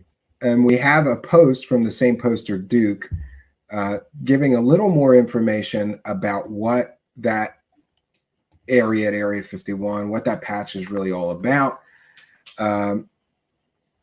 Apparently, exploitation of Russian aircraft at Area 51 has apparently continued and includes a well-documented case of an Su-27 flanker being test flown against the United States Air Force F-16 back in 2016. Yes, the Daily Mirror isn't the most credible source, but I chose it because of the number and quantity of those photos in the article. The flanker is rumored to have been flying from Groom Lake for nearly 20 years, but no one ever managed a definitive photograph to prove it does exist. The sequence of photos is the first proof that the Americans are flying this aircraft, which is the premier air defense fighter in use with the Russian and Chinese air forces. And so isn't it interesting that apparently the United States government is in possession of Russian fighters and Russian aircraft. And what this patch is related to is a group that would shoot radar at these Russian fighters being test flown so that we could see the radar signatures and exploit their weaknesses when it comes to radar and detection. That's what this whole patch and program was about. It had nothing to do with alien technology, zero. Had nothing to do with alien crash retrieval programs, zero. It had nothing to do with what Ross Coulthart or his shitty source said it did. And that's just a fact. You know, Ross Coulthart can say whatever he's going to say. At the very, even if you give him the, you know, total benefit of the doubt, what you're left with is that Ross Coulthart is completely and totally lazy as a journalist and a researcher. He's either lazy or he knew that this wasn't what he said it was, but he needed a new story to sell because the Grush money's drying up already because that house of cards is falling down without evidence to hold it up. Patchgate. The patch is from Electronic Warfare and Radar Cross-Section Test Site, Groom Lake, Area 51. And one of the activities that this group would do, remember it says measure, analyze, and protect. And the blue star is for United States Air Force friendly forces. They want to help the United States Air Force friendly forces. And how do they do that? They measure, analyze, and protect. So they have these Russian and some say even Chinese aircraft in the possession of the United States government through whatever means they got them, and they take them to Area 51. They're test flown, and this group would measure, analyze, and protect by testing radar systems on enemy aircraft. That, my friends, is exactly what this patch was about and the group related to it about. Ross Coulthart got the story completely and totally 100% wrong. This is not the first time Ross Coulthart has done sloppy, lazy vetting of sources, and I don't believe it'll be the last time. This is not the first time that Ross Coulthart has been caught selling a completely and totally fake story, and I don't believe it'll be the last time.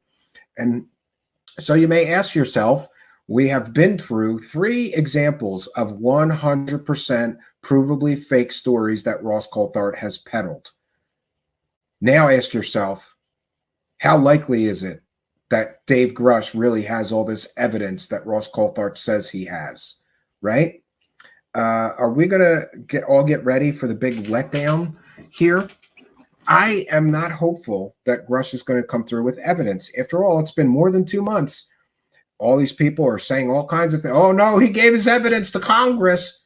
Listen, if there was 100% verifiable smoking gun evidence or proof that the United States government has alien bodies or alien spacecraft, and the evidence of which was given to people, don't you think that information would have leaked to a journalist or something, right? It hasn't. There's a reason it hasn't. We also need to remember that people heard all of Grush's testimony, all 11 hours of it. And some of those congressional staffers went back to their congresspeople and they said, and I quote, Dave Grush is not a reliable witness, unquote. Why is that? Why would they listen to this guy telling everything he could behind closed doors? Nothing is off limits, nothing classified or whatever. He can talk about whatever he wants for 11 hours to them. And Tim Burchett himself said that congressional staffers came back to him and claimed that after hearing that testimony, that Mr. Dave Grush is a, quote, unreliable witness, unquote. Tim Burchett said that himself. He was complaining. It's not their job to make that determination. Well, they heard all his testimony and they decided he was an unreliable witness. Maybe they knew that he was also put in a mental institution shortly before he went on his, mission to find alien bodies and spacecraft, apparently given to him by Jay Stratton, who's another wackadoo. Remember, he believes poltergeists and werewolves followed him home from Skinwalker Ranch. That was his boss.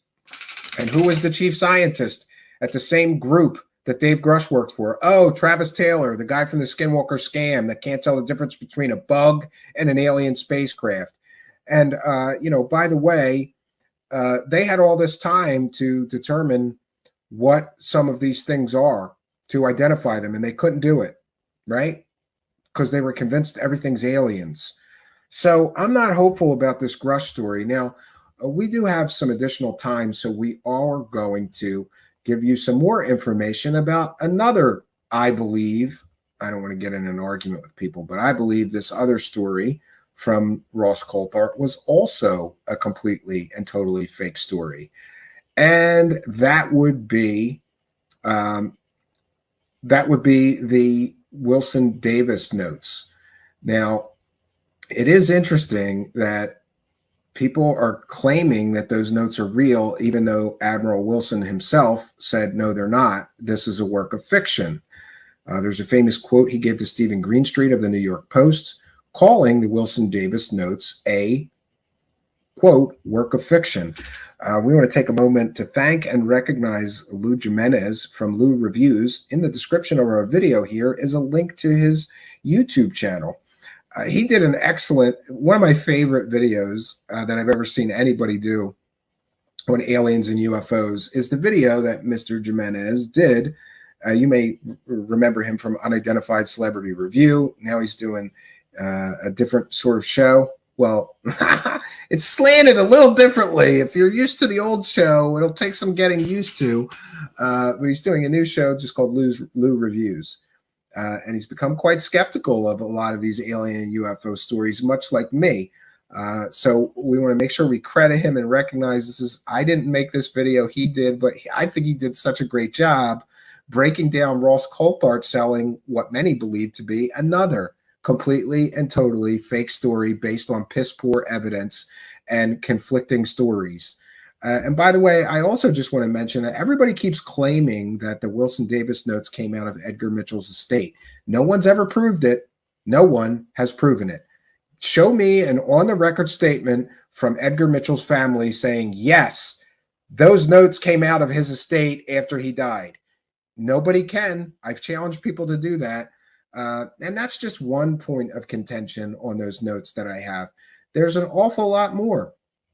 But it's important to recognize that besides these three stories that are completely and totally fake, provably so, that we detailed for you tonight that Ross Coulthart has sold, there is also the issue of him making money selling these Wilson Davis notes. Essentially, he has to call a decorated Navy admiral a complete and total liar to make the grift work. And he was willing to do that, just like he was willing to name names and call people the P word, you know, say that they did horrible sex type things to children or, you know, tortured children.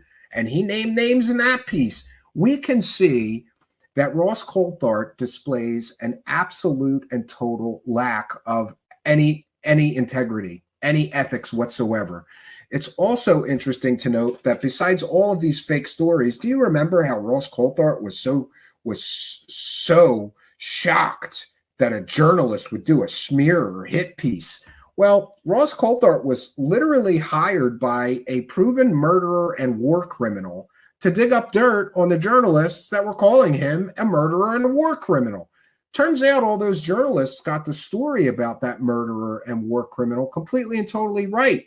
But Ross Coulthart accepted a job working for that war criminal to try to, I suppose, dig up dirt on those journalists that were doing a good and accurate reporting job on that murderer and war criminal.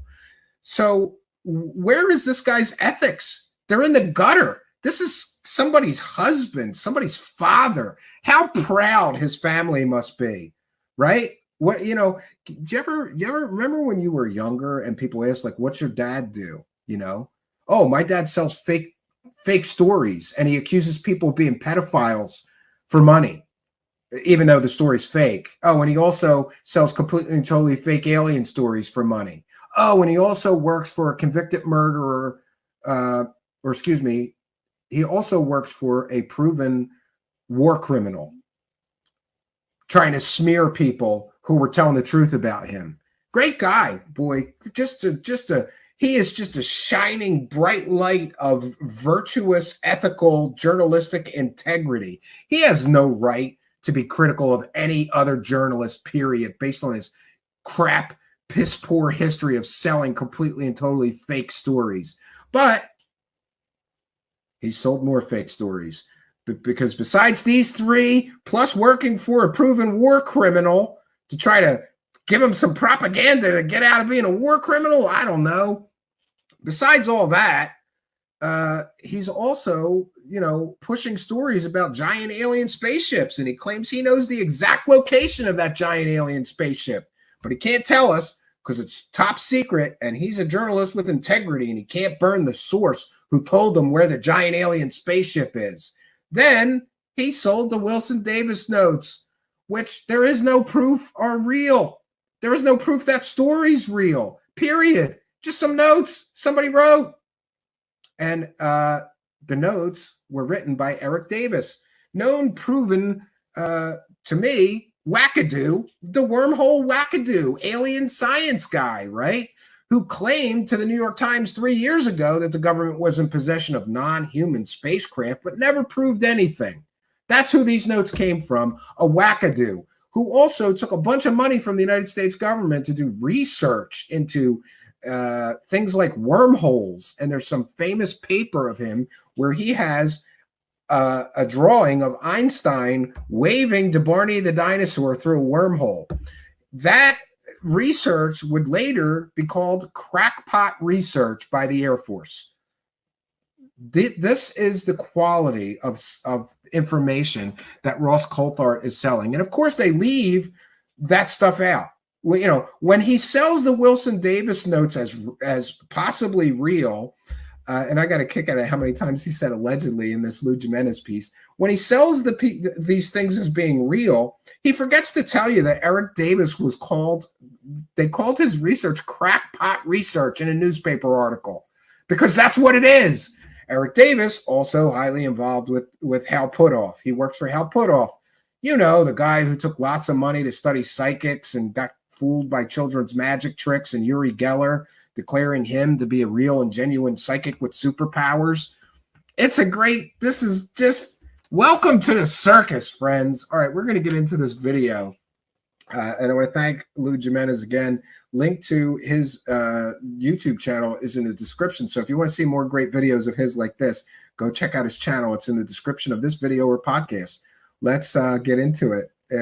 This one's a funny one, friend. Warning to all those with a special love for the Wilson Davis documents, you may not want to watch this any further. This video will definitely trigger you. Personally, I think the Wilson Davis documents are total bollocks and not worth any serious time, especially considering one half categorically denies any of this ever happened. But with all the hubbub about these documents, I wanted to break down a discussion about the Wilson Davis documents between award-winning journalist Ross Coulthart and content creator and Wilson Davis believer Jay from Project Unity. Link for the entire interview is in the description below. Here we go. The implications of the Admiral Wilson document are that there is an apparent transcript, or at least a memo, that records an alleged conversation between astrophysicist Dr. Eric Davis and Admiral Tom Wilson in, I think, 2002, ironically, in a car park outside the offices of EG&G, the notorious Area 51 logistics firm in Las Vegas. And it should be emphasized right from the head that Admiral Tom Wilson, the former director of the Defense Intelligence Agency, categorically denies that any such conversation took place or that he has ever made any such statements. So, with that in mind, let's proceed to what the document actually says. Why? Why would you do that? What is the matter with you people? The document purports to be a record, a very detailed record of a conversation that took place between Davis and Wilson, where Wilson basically described the efforts that he had made to try to investigate claims that were put to him by Dr. Stephen Greer. When we landed on the moon, there was around that crater above where we landed, there were multiple ET craft that were just hovering there watching. And that is true. That's 100% true. In a meeting in 1997, where Greer basically revealed to him, allegedly, code names that he was not familiar with, that when he investigated those code names inside the Pentagon, Admiral Tom Wilson reportedly discovered a covert, hidden UFO, UAP crash retrieval program that was concealed inside very secure, secret special access programs that were hidden in a specific part of an office inside the Pentagon. And that is true. That's 100% true. And what it described essentially was that the United States had allegedly recovered craft, alien technology, and that moreover, that alien technology had been deliberately withheld from the purview of Congress and various oversight bodies. And that is true. That's 100% true. By concealing it inside private aerospace, inside a private aerospace company. And what the document purported to record was Admiral Wilson's frustrations at when he discovered the existence of this project, the obdurate resistance by that private aerospace company in allowing him to find out anything about the program, his eventual discovery and admissions from the aerospace company that, yes, they did have alien technology, that it was concealed and that he was not to talk about it, and moreover, that he was told to shut up about it by his superiors in the Defense Intelligence Agency. Now, it's one hell of a conspiracy.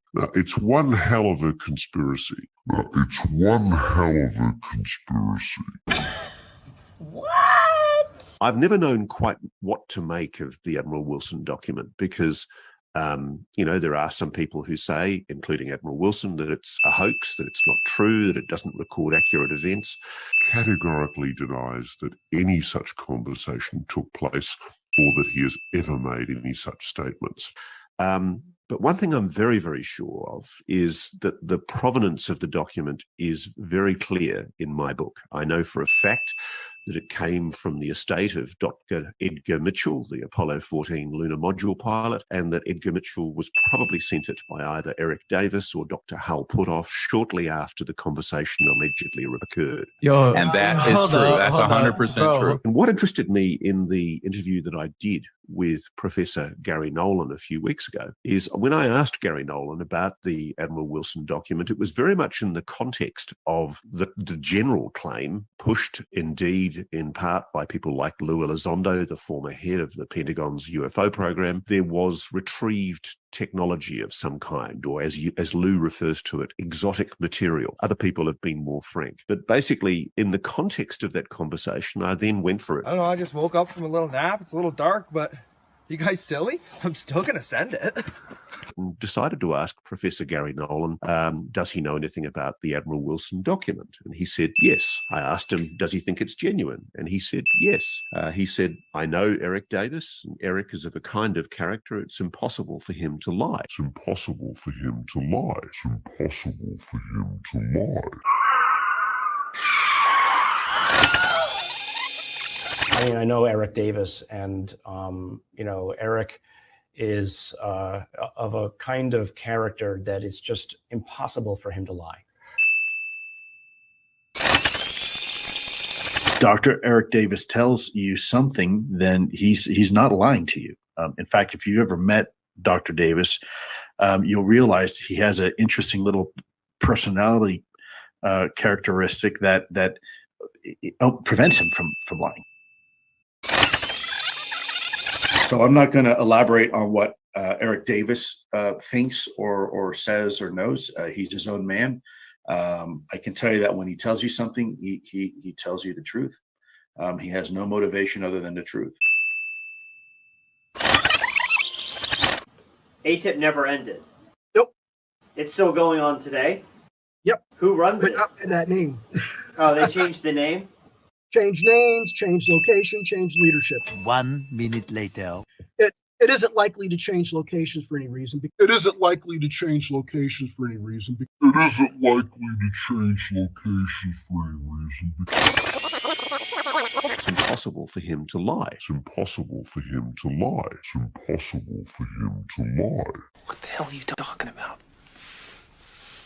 And then I explained the significance of that document, which is that Tom Wilson, the Admiral, allegedly had a conversation with Eric Davis where he imparted his discovery that was allegedly a secret UFO reverse engineering program going on inside either the US government or private corporate aerospace, where they were hiding, allegedly, a recovered spacecraft. It was being hidden supposedly inside private aerospace, according to the memo, in a private aerospace corporation. And that is true. That's 100% true.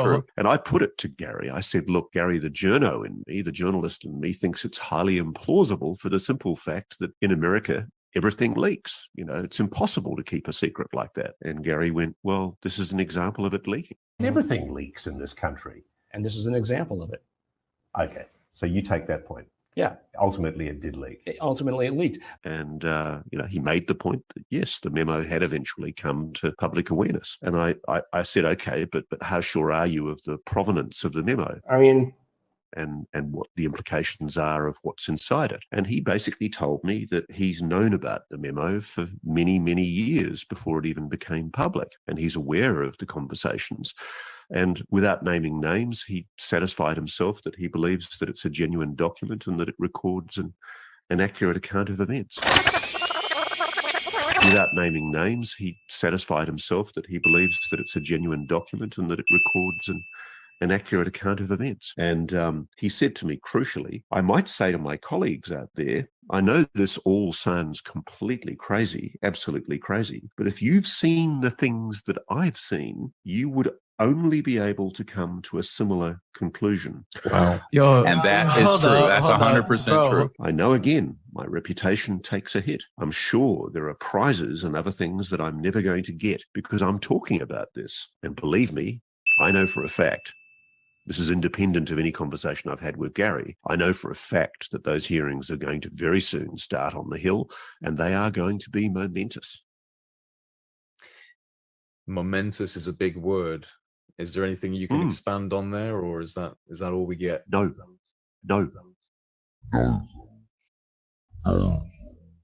I'm sorry, I can't. Game over. Why would Eric Davis lie about writing something that he never intended to go public in the first place? Who cares? There we have it, friends. Another likely fake story. And are we starting to see that there is a pattern of manipulating data? And I love that line about, oh, Eric Davis couldn't lie if he wanted to. Come on. Anybody can lie. Everybody lies at one point or another, even if it's a white lie. You ever lie to your mom, or, come on. Eric Davis can't tell a lie, so the story must be true. That's your argument. How about you provide evidence instead of stories?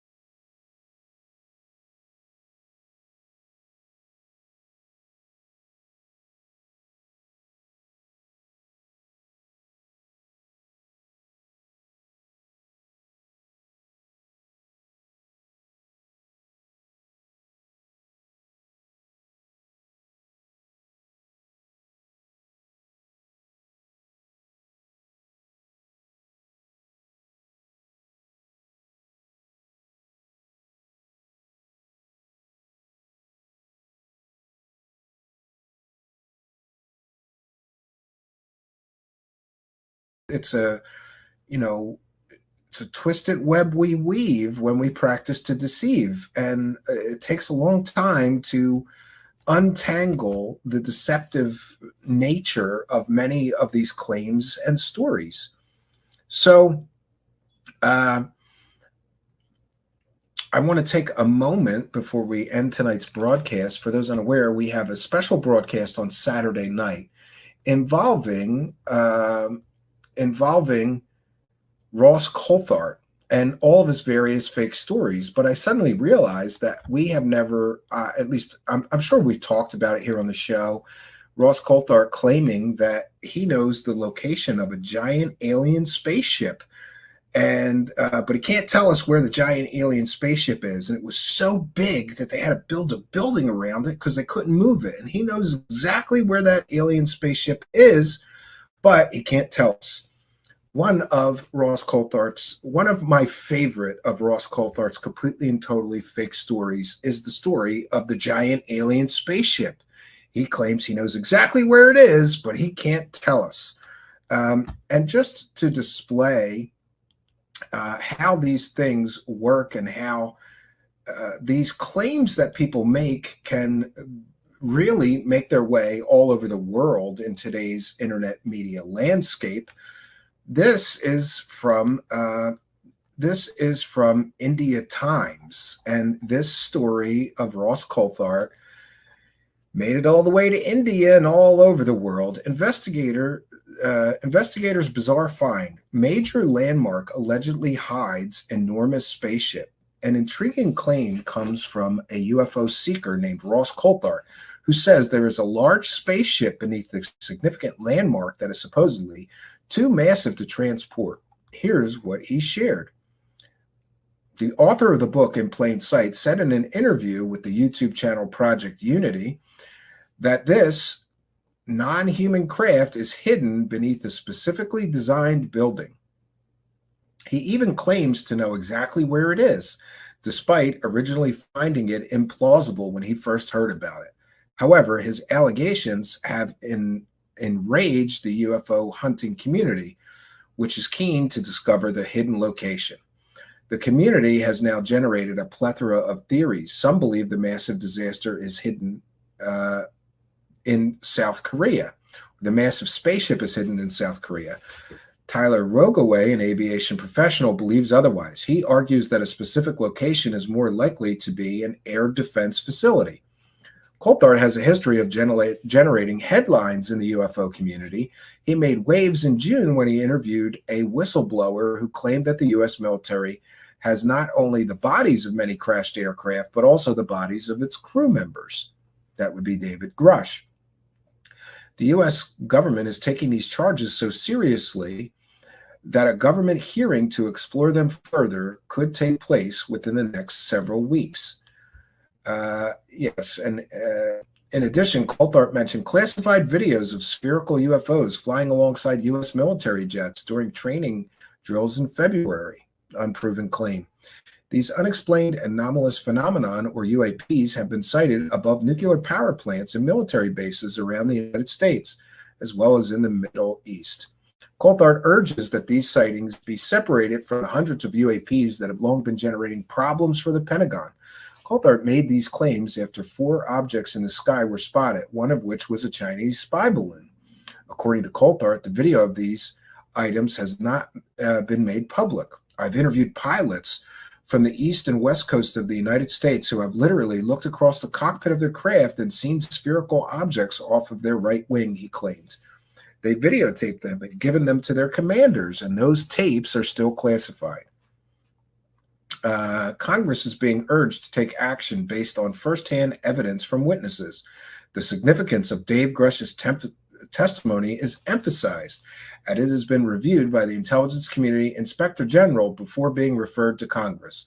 Regardless, there is a need for serious investigative journalism and funding to explore the UFO phenomenon further. Yeah, I agree that there is definitely a need for serious investigative journalism. But I'm here to tell you that no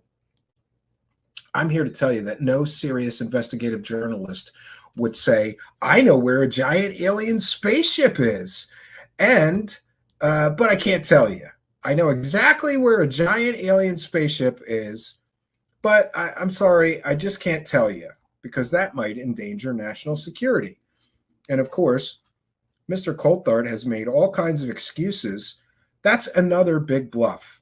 We covered another of his big bluffs in which Ross Coulthart claimed that he knew that he was in possession of conclusive proof of alien technology, all confirmed by this renowned scientist. And then they cut to a shot of Michio Kaku.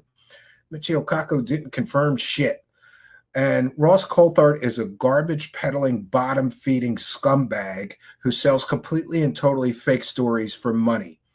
And it is true that he is an award-winning journalist, but what a lot of people forget is that the latest award he won is the Bent Spoon Award in Australia, which is given to the person that generates or creates the most fantastical, unbelievable fake stories of the year. Ross Coulthart has won that. As far as his claims of knowing exactly where a giant alien spaceship is, this is childish and it's stupid. Of course, we are talking about a man who also claimed that anybody who is part of the UFO cover-up should be drugged behind a Humvee and murdered. Ross Coulthart is a garbage peddling, bottom-feeding scumbag. He's a disgraced Australian journalist that no one should trust is telling the truth. He has proven time and time and time again that he will do whatever it takes to generate sensational headlines and make money selling fake stories. And I believe that his involvement in the Dave Grush story, as soon as I heard that Mr.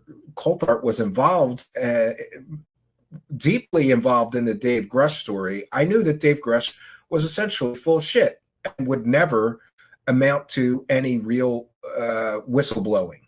And that has kind of come to fruition because after all, we're up to 346 days now and Dave Grush still has provided zero evidence. Kind of like Ross Coulthart, who claimed to have conclusive proof of alien technology, but yet never provided any evidence or claimed that he knows exactly where a giant alien spaceship is, but couldn't provide any evidence. These people, including Dave Grush, Lou Elizondo, and Ross Coulthart, love to make big claims, but they're always light on evidence. And I think it's important that we recognize that some people are just absolutely terrible sources of information. And I get it. Some of you are looking for information about these topics. Don't look to these garbage peddling scumbags because they don't have any real information to give you. And remember, I always say this, they're not telling stories, they're selling stories. They have a profit-driven motive to deceive people. And I, for one, am tired of these grifting scumbag UFO whores selling lies. Ross Coulthart, in his claims of knowing exactly where a giant alien spaceship is worthy of mockery.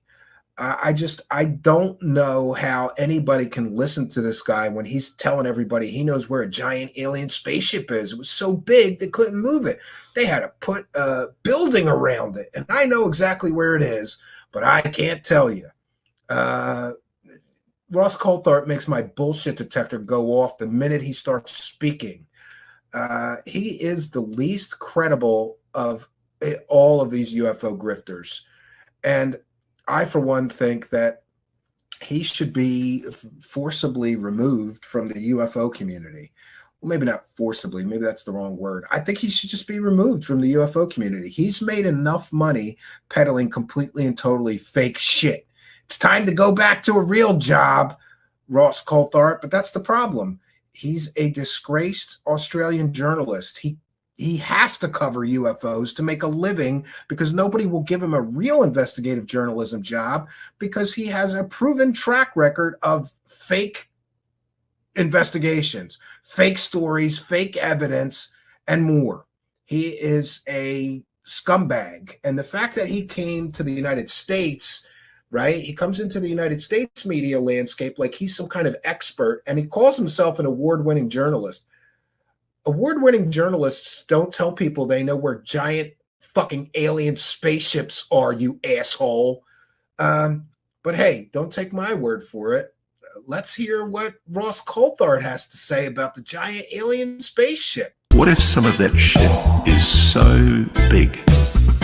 What if some of that shit is so big it can't be moved? Big, it can't be moved. Big. What if some of that shit is so big? What if some of that shit is so big it can't be moved? Big, it can't be moved. Big.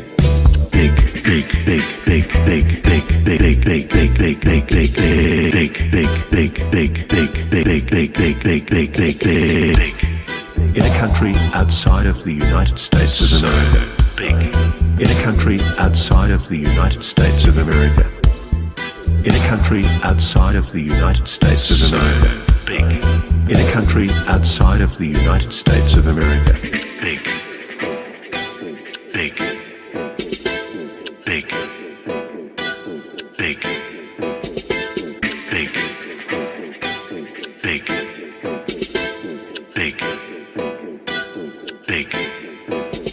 They're too bloody big.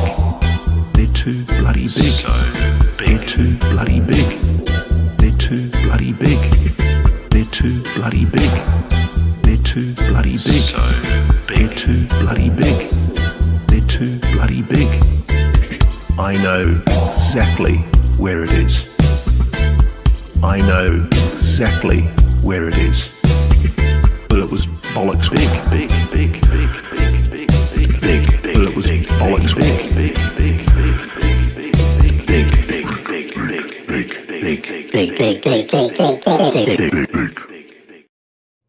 So big, friends. I know exactly where it is, but he can't tell us.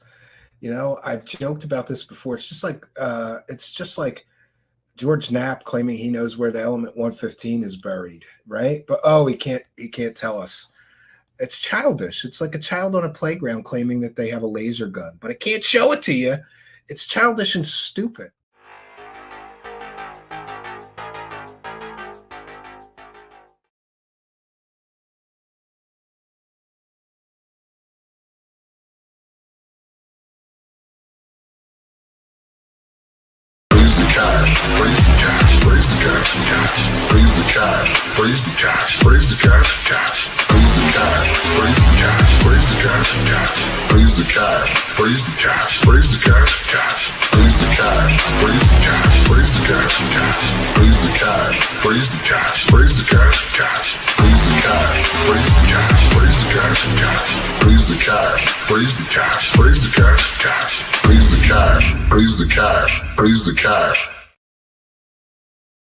They're lurking in the shadows, preying on the curious. UFO grifters and scammers, making us delirious. They're taking over the community, spreading lies and deceit, but we won't let them win. We won't admit defeat. UFO grifters, UFO scammers, trying to take over the world like a bad dream. Every balloon in the sky, every light in the night. The media runs with it, like aliens in flight.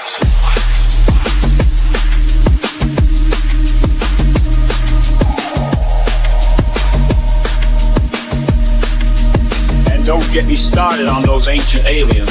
Frauds, spreading misinformation like it's sent from the gods. They twist the truth, they bend the facts, but we see through their lies. We're not buying their acts.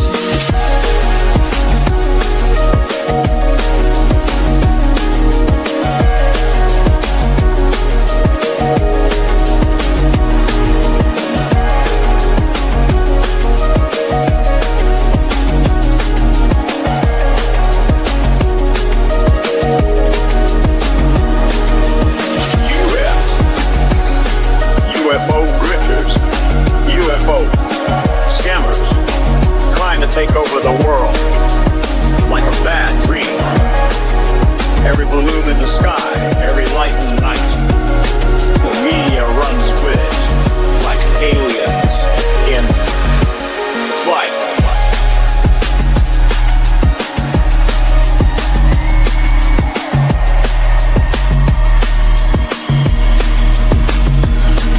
But we won't be fooled, we won't be swayed, we'll keep searching for the truth. We won't be afraid, we'll dance to the rhythm of our own beat and kick those grifters right off their feet.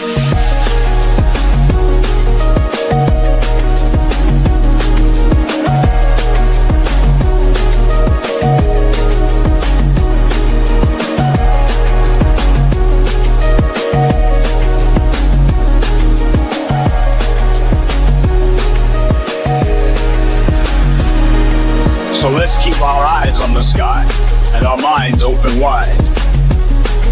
We'll uncover the mysteries with truth on our side. No more grifters. No more scams. We'll dance to the beat of our own UFO.